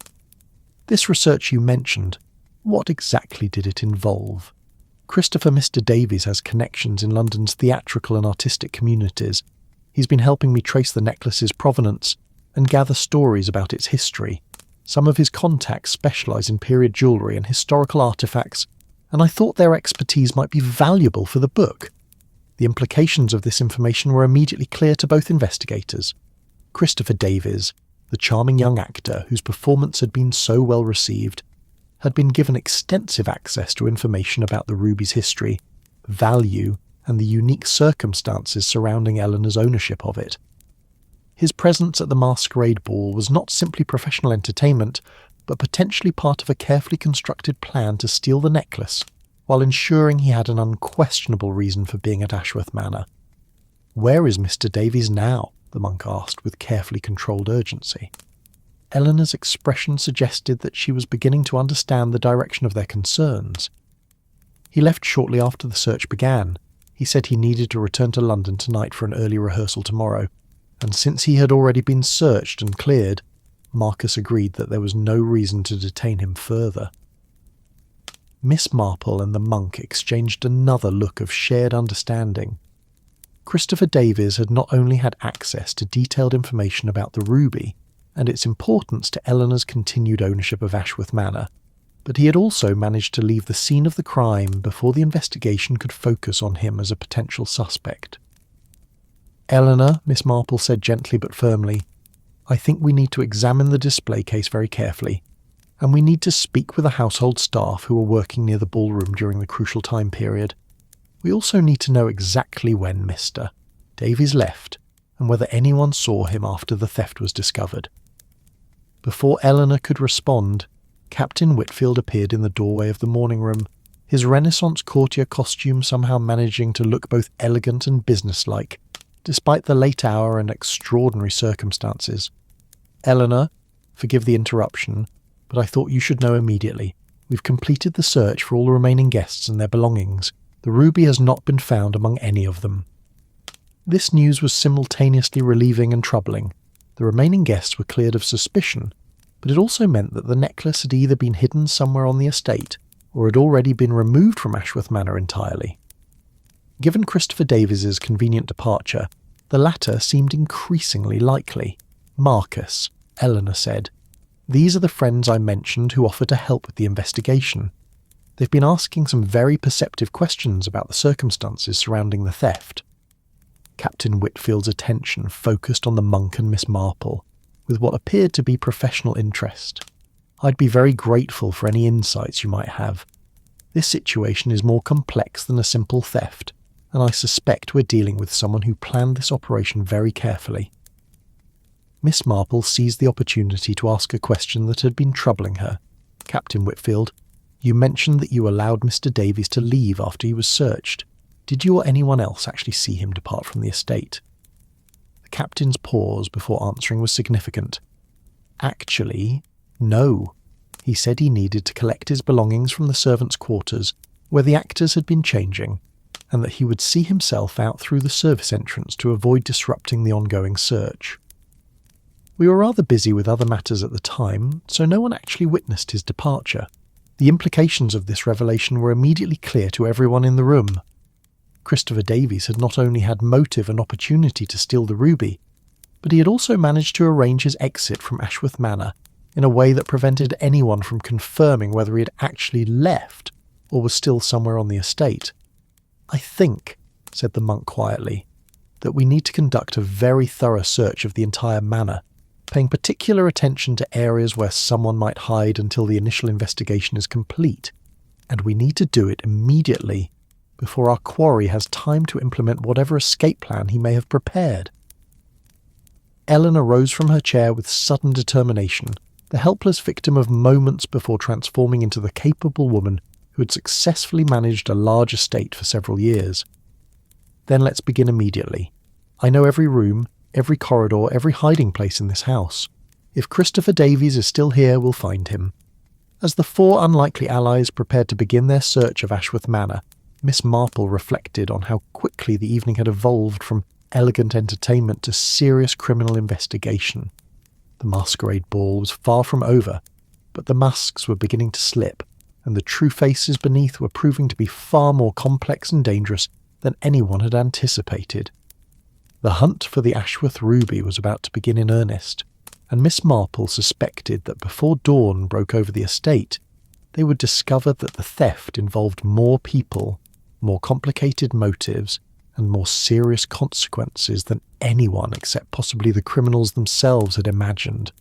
The game, as they say, was afoot, and the quiet schoolmistress from St. Mary Mead found herself energized by the prospect of matching wits with adversaries who had clearly underestimated both her abilities and her determination to see justice done.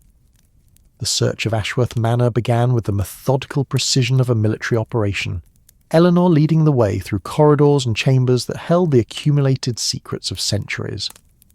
Captain Whitfield had organised the remaining household staff into search teams, while Miss Marple and her monastic companion focused their attention on the subtle clues that might reveal not just where Christopher Davies was hiding, but how the theft had actually been accomplished. The actors' temporary quarters in the servants' wing provided their first significant discovery. The small room that had been assigned to the theatrical troupe for changing and preparation showed signs of hasty departure, costume pieces scattered about, makeup left uncapped on the dressing table, and most tellingly a small leather satchel forgotten beneath the narrow bed. Miss Marple examined the bag's contents with the careful attention she'd once devoted to checking her pupils' arithmetic, while the monk held a candle to provide better illumination. "Tools," she announced quietly, displaying a set of small metal implements that were clearly designed for purposes other than theatrical makeup. "Lock picks, if I'm not mistaken, and rather sophisticated ones. This confirms that our Mr. Davies came prepared for more than just performing Shakespeare."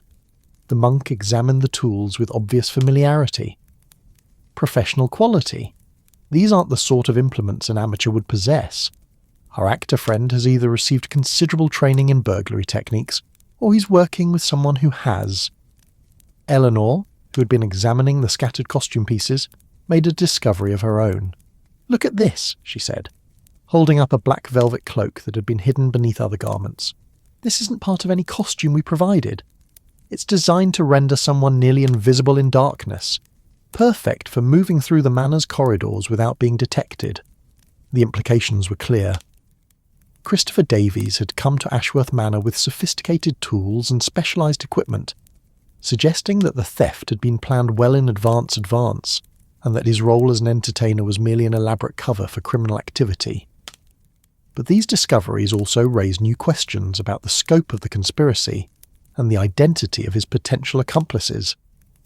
Captain Whitfield appeared in the doorway of the small room, his expression grim. "We've searched the main floors thoroughly without finding any trace of Davies, but one of the maids reported seeing a figure in dark clothing moving through the east wing about an hour ago. That section includes the old priest holes and hidden passages that date from the manor's original construction." Miss Marple felt a familiar stirring of excitement at this information. Hidden passages suggested possibilities for concealment that went far beyond simple hiding in unused rooms, and they also offered potential escape routes that could explain how Davies planned to leave the estate without detection. "Eleanor," she said, "how well do you know these hidden passages? Are they still accessible, and do they connect to the outside of the house?" Eleanor's expression became thoughtful as she considered the question. "Some of them, yes. The manor was built during a time when Catholic families needed ways to hide priests from Protestant authorities. There are passages behind several of the main rooms, and at least one that I know of leads to an exit in the old chapel, ruins about a quarter-mile from the house." This revelation transformed their understanding of Davies's possible plan.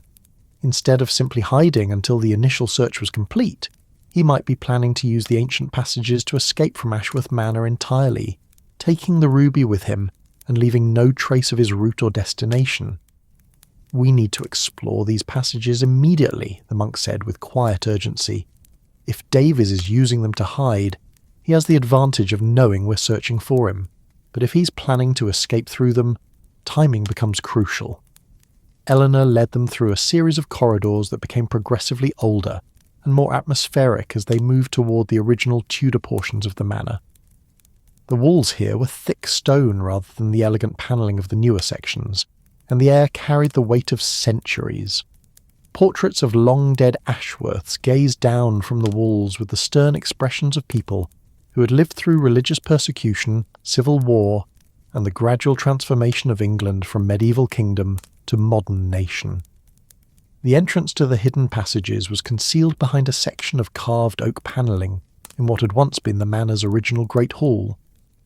Eleanor manipulated a series of wooden rosettes in a sequence that had presumably been passed down through generations of the family, and the panel swung inward to reveal a narrow corridor that disappeared into darkness beyond the reach of their candles. "The passages are quite extensive," Eleanor explained as they prepared to enter. "They connect most of the older rooms and were designed so that someone could move through the entire manor without using the main corridors, but they're also confusing. If you don't know them well, it would be easy to become lost." Miss Marple studied the entrance carefully before stepping into the hidden corridor. The stone walls were damp with centuries of moisture, and spiderwebs suggested that these passages saw very little regular use. But she also noticed something that made her pause. Fresh scuff marks in the dust that covered the floor, indicating that someone had indeed passed this way recently. "Look," she whispered, pointing to the marks. "Someone has been here within the last few hours. The disturbance in the dust is too fresh to be from previous explorations." They moved through the passages slowly, their candles casting dancing shadows on walls that had witnessed the secret movements of priests, conspirators, and lovers throughout the centuries. The route was indeed confusing, with branches leading in multiple directions and occasional chambers that seemed to serve no obvious purpose beyond providing hiding places for people or valuable objects. It was in one of these small chambers that they made their next significant discovery. Captain Whitfield, who had been examining the walls for signs of recent passage, noticed a loose stone that moved when pressed. Behind it was a cavity that contained a bundle wrapped in black cloth and Miss Marple's heart raced as she recognised the distinctive gleam of rubies and gold, even in the uncertain candlelight. "The Ashworth ruby," Eleanor breathed, her voice carrying a mixture of relief and continued anxiety. Thank God! But why would Christopher hide it here instead of trying to escape with it immediately? Miss Marple examined the hiding place carefully, noting details that suggested this discovery might not be as straightforward as it appeared. "This cavity shows signs of regular use," she observed. "The stone moves too easily for something that has been undisturbed for years. I suspect this hiding place has been employed recently for purposes other than concealing stolen jewellery." The monk nodded agreement. "And the location is rather convenient, isn't it? Almost as if it was meant to be found by someone conducting exactly the sort of search we're making." Before anyone could respond to this troubling observation, the sound of footsteps echoed through the passage behind them. They turned to see a figure approaching through the darkness, but instead of Christopher Davies, it was one of Eleanor's footmen carrying a message that would transform their understanding of the evening's events entirely. "Mrs. Ashworth," the young man said breathlessly, "you're needed in the blue drawing room immediately. Mr. Davies has returned to the manor voluntarily and is requesting to speak with you about the missing necklace." The revelation that Davies had returned of his own accord sent shockwaves through their small investigation team. Why would a guilty man voluntarily return to the scene of his crime? Was this evidence of innocence, or was it part of an even more complex plan than they had imagined? They made their way back through the hidden passages and then through the manor's main corridors to the blue drawing room, where they found Christopher Davies waiting with the patient demeanour of someone who had expected their arrival. He had removed his costume and mask, revealing a pleasant-featured young man whose appearance suggested honesty and intelligence, rather than criminal cunning. "Mrs. Ashworth," he said, rising as Eleanor entered the room, "I owe you a profound apology for the confusion I've caused this evening. When I learned that your ruby had been stolen, I realised that my hasty departure might be misinterpreted, so I've returned to clear up any misunderstandings." Eleanor studied his face carefully, clearly trying to reconcile his apparent sincerity with the evidence they had discovered in his temporary quarters. "Mr. Davies, we found burglary tools in your room, and you left the manor under suspicious circumstances. Can you explain these things?" Davies' expression became sheepish, but remained earnest. "The tools belong to my colleague Mr. Hartwell, not your estate manager, but another actor who specialises in roles requiring stage magic and illusion. He left them in my bag by mistake after our performance last week in Bath. As for my departure, I was embarrassed about the mix-up with the tools and worried that their discovery might implicate me in the theft." Miss Marple found herself studying Davies with renewed interest. His explanation was plausible, but something about his manner suggested that while he might be telling the truth about the burglary tools, there were other aspects of his story that remained carefully concealed. "Mr. Davies," she said quietly, "you mentioned that you've been helping Mrs. Ashworth research the ruby's history. In the course of that research, did you encounter anyone who showed unusual interest in the necklace or its value?" Davies hesitated, and Miss Marple recognised the expression of someone who possessed significant information but was uncertain about how much to reveal. "Actually, yes. There was a gentleman who approached me several weeks ago, claiming to represent a private collector interested in purchasing historical jewellery. He asked very specific questions about the Ashworth ruby, and seemed particularly interested in when it might be displayed publicly." Captain Whitfield leaned forward with obvious interest. "Can you describe this gentleman?" "Middle-aged, well-dressed, with the kind of manner that suggested he was accustomed to dealing with valuable objects. He said his name was Mr. Pemberton, and that he represented a collector who preferred to remain anonymous." Eleanor's sharp intake of breath drew everyone's attention. "Pemberton? But that's... Lady Pemberton is here tonight, dressed as Cleopatra. Could this gentleman be her husband?" The pieces of the puzzle were beginning to arrange themselves into a pattern that was both more complex and more disturbing than any of them had initially imagined. If Lady Pemberton's husband had been investigating the ruby weeks before the masquerade ball, it suggested a level of premeditation that went far beyond opportunistic theft. "There's something else," Davies continued reluctantly. This Mr. Pemberton specifically asked about the conditions surrounding Mrs. Ashworth's inheritance of the estate. He seemed to know about the will's provisions regarding the family treasures, though I certainly hadn't mentioned them. Miss Marple felt the familiar satisfaction of a puzzle nearing its solution. Mr. Davies, when you spoke with Mr. Pemberton, did he give you any indication of how he had learned about the will's provisions? He mentioned that his wife was a close friend of Mrs. Ashworth's, and that she had shared some concerns about the financial pressures of maintaining such a large estate. Eleanor's face had grown pale as the implications of this revelation became clear. Lady Pemberton, whom she had trusted with confidential information about her inheritance, had apparently shared that information with her husband, who had then used it to plan the theft of the ruby that could cost Eleanor everything she had inherited. "Eleanor," Miss Marple said gently, "I think we need to have a conversation with Lady Pemberton, and we need to search the areas of the manor where she might have hidden the ruby after removing it from the display case." But even as she spoke, Miss Marple was aware that they still lacked crucial pieces of the puzzle. How had the ruby been removed from its case without detection? When did Lady Pemberton have the opportunity to hide it in the secret passage? And most importantly, was she working alone? Or was this theft part of a larger conspiracy involving other guests at the masquerade ball? Captain Whitfield had been listening to the conversation with the focused attention of someone accustomed to analysing complex strategic situations. "I think," he said quietly, "that we should gather all the remaining guests in the ballroom and reveal what we've discovered. Sometimes the best way to flush out remaining conspirators is to let them know that their plan has been uncovered." Eleanor nodded agreement, though her expression remained troubled. "Yes, I think that's wise. This has gone on long enough, and I want to know exactly who I can trust among my guests." As they prepared to return to the ballroom for what would undoubtedly be a dramatic confrontation, Miss Marple reflected on the evening's events and the human nature they had revealed. Behind the elegant masks and beautiful costumes, greed, betrayal, and careful calculation had been at work, transforming Eleanor's celebration into something far darker and more dangerous.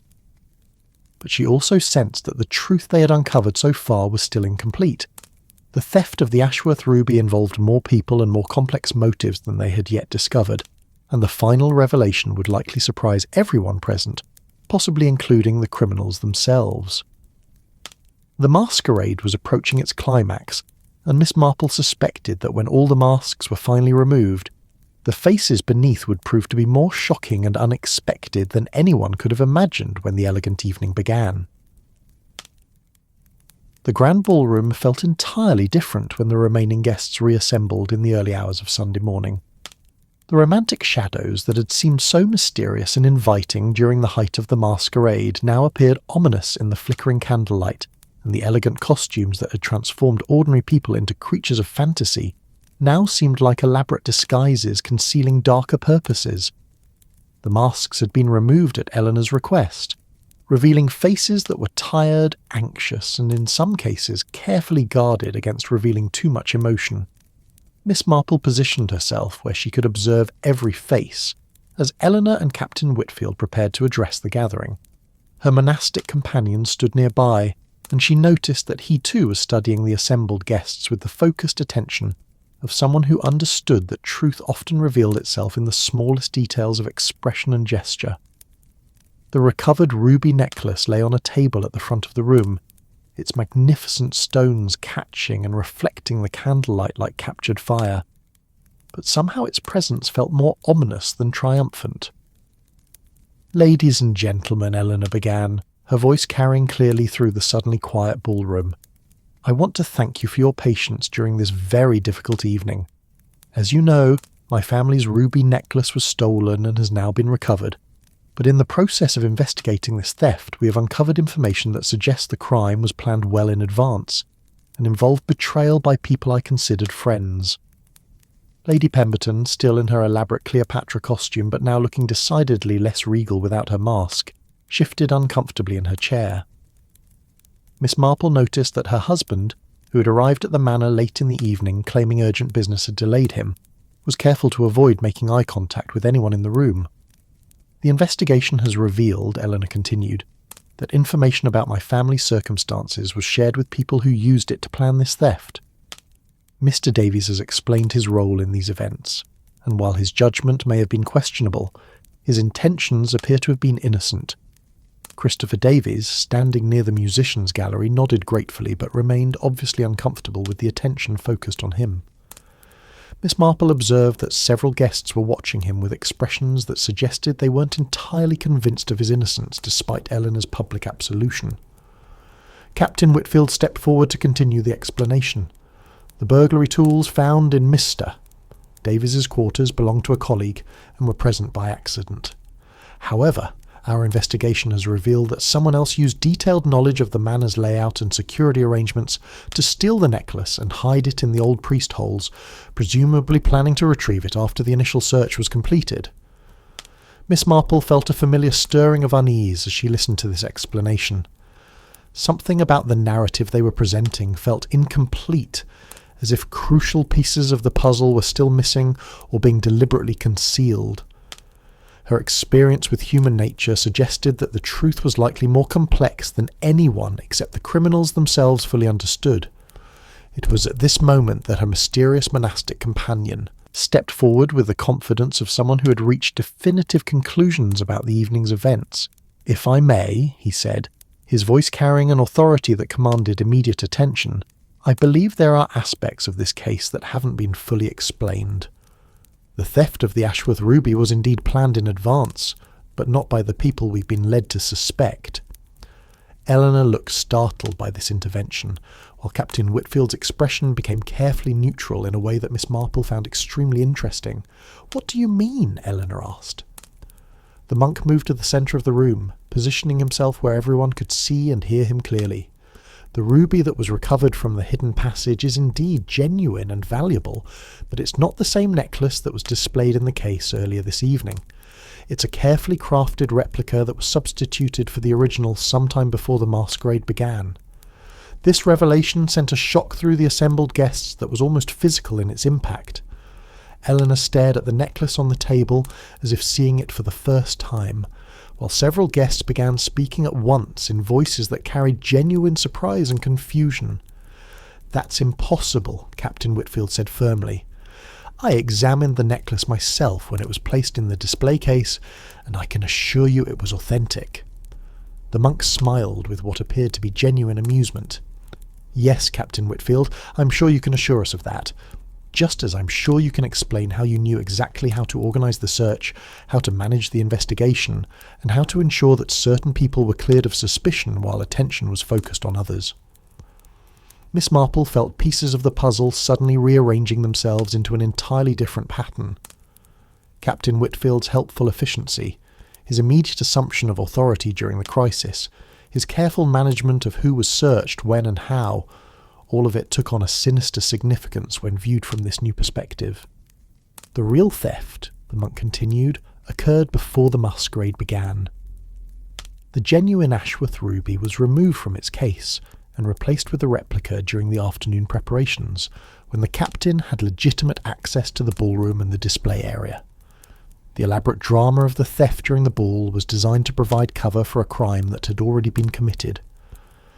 Eleanor's face had gone pale as the implications of this revelation became clear. "Marcus, is this true? You stole my necklace." Captain Whitfield's demeanour had changed completely, the helpful friend replaced by someone who was clearly calculating his options for dealing with an unexpected threat to his carefully laid plans. "The situation is considerably more complex than you understand, Eleanor. The necklace was never yours by right, and the estate should never have passed to you in the first place." This admission hung in the air like a challenge, and Miss Marple recognised the tone of someone who had harboured grievances for far longer than anyone had realised. "What do you mean it was never mine by right?" Eleanor asked, her voice barely above a whisper. "Your uncle's will was influenced by information he was never meant to possess. The Ashworth estate should have passed to the legitimate male heir, not to a distant female relative who happened to charm her way into an old man's favour." The monk nodded as if this confession confirmed suspicions he had harboured throughout the evening. "And that legitimate male heir would be yourself, wouldn't it, Captain? Or should I say, Mr. Marcus Ashworth, the grandson whose existence was carefully concealed from the family for decades. This revelation transformed the entire evening's events into something far more complex than simple theft.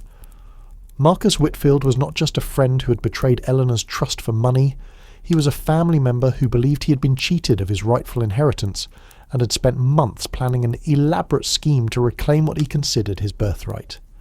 The masquerade ball was the perfect cover, the monk continued, dozens of guests in costumes and masks providing confusion and misdirection while you completed your plan. You arranged for the replica to be discovered in the hidden passages, making it appear that an outsider had stolen and then abandoned the necklace when escape became impossible. Meanwhile, the genuine ruby was already safely in your possession, probably hidden in your own quarters or even on your person. Eleanor stared at Marcus with an expression that combined hurt, betrayal, and growing anger. You have been planning this for months, have not you? The friendship, the romance, the helpfulness, all of it was calculated to gain my trust so you could steal from me. Marcus' facade of helpful concern had completely disappeared, replaced by the bitter expression of someone who had nursed grievances for years. I tried to do this quietly, Eleanor. I approached your solicitors with evidence of my legitimate claim to the estate, but they refused to even consider the possibility that your uncle's will might have been based on incomplete information. You've been living a life that should have been mine, supported by wealth that belongs to my family line. Miss Marple found herself both impressed by the complexity of Marcus's plan and disturbed by the cold calculation it had required. But you made one crucial error, she said quietly, drawing everyone's attention. You assumed that your secret was safe because you believed everyone who might recognize you was long dead. She moved closer to Marcus, her expression kind but implacable. You see, I knew your father, Henry Ashworth. He was a frequent visitor to St. Mary Mead when I was a young woman, and you have his eyes and his way of holding your left shoulder slightly higher than your right. I recognized you the moment you removed your mask, though it took me some time to remember where I had seen those features before. Marcus stared at her with obvious shock. That's impossible. My father never mentioned St. Mary Mead, and he certainly never spoke of knowing anyone there. Your father was courting a young lady in our village for several months in the 1880s, Miss Catherine Price, who later became Mrs. Price Ridley. The courtship ended when she discovered that he was already married to your mother, whom he had abandoned after learning of her pregnancy. Henry Ashworth was not the honourable man you've believed him to be. This revelation struck Marcus like a physical blow. His entire justification for the theft had been based on the belief that his father had been unjustly excluded from the family inheritance. But Miss Marple's testimony suggested a very different story. Eleanor, who had been listening with growing comprehension, stepped forward. Marcus, if what Jane says is true, then your father was excluded from the inheritance because of his own behaviour, not because of some family conspiracy. My uncle knew about Henry's abandonment of his wife and child, and that's why the estate was left to me instead. The fight seemed to go out of Marcus all at once, his shoulders sagging as the full implications of Miss Marple's revelation became clear. The elaborate scheme he had constructed to reclaim his birthright was based on a fundamental misunderstanding of his father's character and the reasons for his exclusion from the family. "Where is the real necklace, Marcus?" Eleanor asked gently, her anger replaced by something approaching pity. Marcus reached into his jacket and withdrew a small velvet pouch, which he placed on the table beside the replica necklace, in my quarters, hidden in a secret compartment in my travelling case. I was planning to leave for London in the morning and claim that business had called me away unexpectedly. The monk, who had been observing this confrontation with professional interest, spoke quietly. "I should mention that I am Inspector Blackwood of Scotland Yard. I've been investigating a series of thefts from country houses throughout the home counties, and your name had come to our attention in connection with several of them. Tonight's operation was designed to catch you in the act of committing a crime that would provide evidence for the other cases we're building." This final revelation explained the monk's knowledge of investigative procedures and his apparent familiarity with criminal behaviour. The masquerade ball had indeed been a trap, but not the kind that Marcus had planned. As the first light of dawn began to filter through the ballroom windows, the elegant entertainment that had begun with such promise concluded with arrests, confessions, and the kind of human drama that no amount of theatrical performance could have matched. The genuine Ashworth ruby was restored to its proper place, though Eleanor handled it with less joy than might have been expected, as if the events of the night had tainted its beauty with associations she would never be able to forget completely. Miss Marple found herself reflecting on the nature of masks and the truths they concealed as she prepared for her journey back to St. Mary Mead. The masquerade had indeed revealed more than it had hidden, but not in the ways anyone had anticipated when the evening began.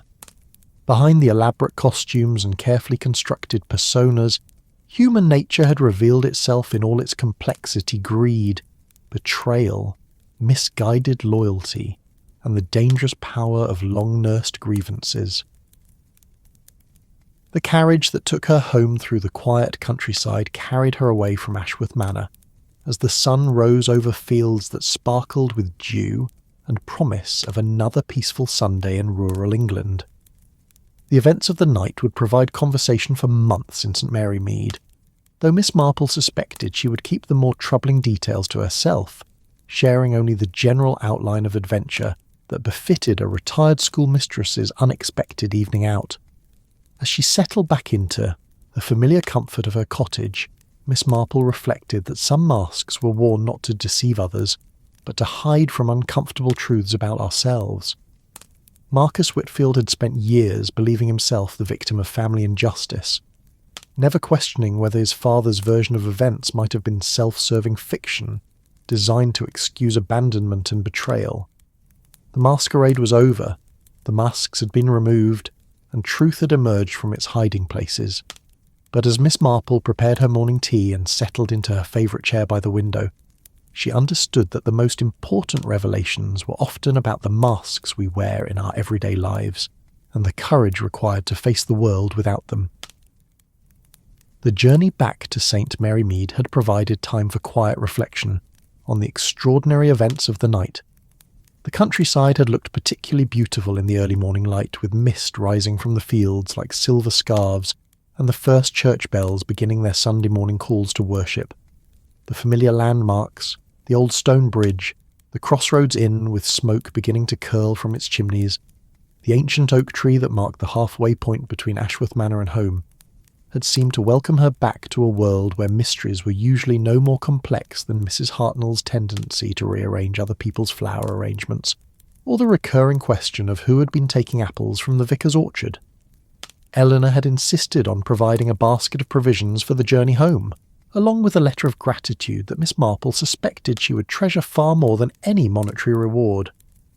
Their farewell had been warm but subdued, both women understanding that their friendship had been deepened by the night's events, while also being forever changed by the revelations about trust, betrayal, and the complexity of human motivations that lay beneath even the most elegant social surfaces.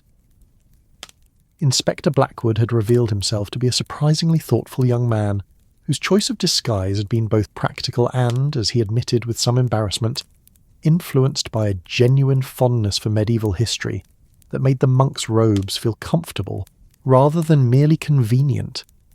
His investigation of the country house thefts had been ongoing for nearly a year, and Marcus Whitfield's pattern of insinuating himself into the social circles of wealthy families had finally provided the evidence needed for prosecution.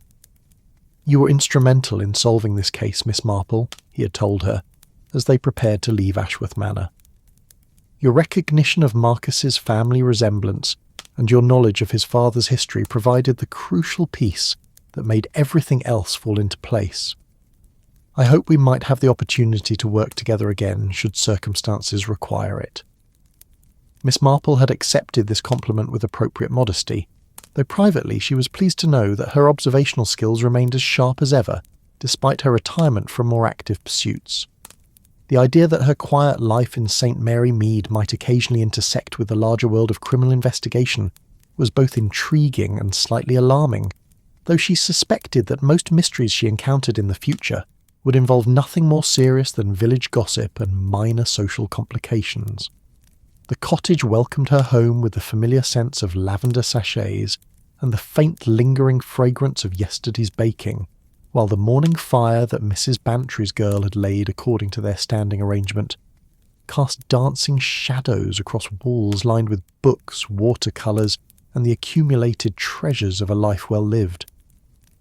Miss Marple moved through her morning routine with a kind of deliberate pleasure that comes from appreciating simple comforts after experiencing the complexity and drama of the wider world. As she settled into her favourite chair with tea and toast, she found herself thinking about Eleanor and the choices that lay ahead for her old friend. The inheritance was secure now, and the truth about Marcus's parentage and motivations had been revealed. But the emotional cost of the betrayal would take time to heal. Eleanor had built her social circle and her romantic hopes around someone who had been systematically deceiving her for months, and that kind of fundamental breach of trust would inevitably affect her ability to form new relationships in the future. Yet Miss Marple had observed in Eleanor's bearing during those final hours at the manor resilience and strength that suggested she would recover from this ordeal with her essential character intact. The successful management of a large estate required exactly the kind of practical wisdom and emotional stability that would serve Eleanor well as she rebuilt her life around more authentic relationships and more carefully chosen confidants. The genuine Ashworth ruby had been restored to its display case, but Eleanor had mentioned her intention to place it in the bank vault rather than keeping it at the manor. The necklace would continue to secure her inheritance as required by her uncle's will, but its presence in her daily life would always carry associations with the night, when trust had been betrayed and friendship had been revealed as calculated deception. Miss Marple understood this impulse to distance oneself from objects that carried painful memories, though she also reflected that beautiful things should not be punished for the ugly purposes to which they had been put. Perhaps in time, Eleanor would be able to appreciate the ruby's magnificent craftsmanship and historical significance, without being overwhelmed by memories of the masquerade ball that had gone so very wrong. The church bells of St. Mary Mead were calling the faithful to morning service, and Miss Marple considered whether she felt sufficiently recovered from her nocturnal adventures to participate in the village's weekly gathering. The prospect of familiar hymns, comfortable pews, and the gentle moral certainties of Reverend Clement's sermons held considerable appeal after a night spent navigating the moral ambiguities of theft, betrayal, and misguided revenge. She decided that attendance at church would indeed be the perfect conclusion to her extraordinary weekend, providing both spiritual grounding after the moral complexities she had witnessed, and an opportunity to observe whether any of her fellow parishioners had noticed her absence from the village the previous evening. St. Mary Mead's residents were generally well informed about each other's activities, and Miss Marple's overnight absence would certainly have been noted by anyone who had occasion to pass by Danemead Cottage during the evening hours. The story she would tell, if asked, would be simple and truthful while omitting the more dramatic details that might disturb the peace of village life. She had attended a reunion with an old school friend, enjoyed an elegant dinner party, and returned home with renewed appreciation for the quiet pleasures of rural life. The theft, the investigation, and the revelations about family secrets and criminal conspiracy would remain private matters, shared only with those who had direct involvement in the evening's events. As Miss Marple prepared for church, selecting her best hat and the brooch that had belonged to her mother, she reflected that some stories were meant to be told and others were meant to be treasured in silence. The masquerade ball at Ashworth Manor would live in her memory as a reminder that adventure could arrive in the most unexpected forms, that human nature remained endlessly fascinating in its complexity, and that truth had a way of emerging from even the most elaborate deceptions. Outside her window, St. Mary Mead was awakening to another Sunday morning, its inhabitants blissfully unaware that one of their most unassuming residents had spent the night solving mysteries and catching criminals. Miss Marple smiled as she watched the village come to life, content in the knowledge that some secrets were worth keeping, and that the greatest adventures often came disguised as the most ordinary invitations. The Ashworth ruby had been recovered, justice had been served, and Eleanor would keep her inheritance. But more importantly, the truth had emerged from behind its elaborate disguises, and that, Miss Marple reflected with quiet satisfaction, was always worth whatever inconvenience the discovery might cause. Sometimes the most valuable treasures were not precious stones or inherited wealth, but the knowledge that one had acted with courage and wisdom when circumstances demanded nothing less than one's very best. That's our story tonight. Are you drifting off beneath the sparkling lights of Los Angeles, the timeless charm of Paris, the moonlit calm of Havana, or the breeze-kissed coast of Cape Town? If this tale brought you peace, like the episode and subscribe for more nights like this. Let the quiet surround you. Let your dreams unfold. Sleep gently now wherever you are in this wide and wondrous world.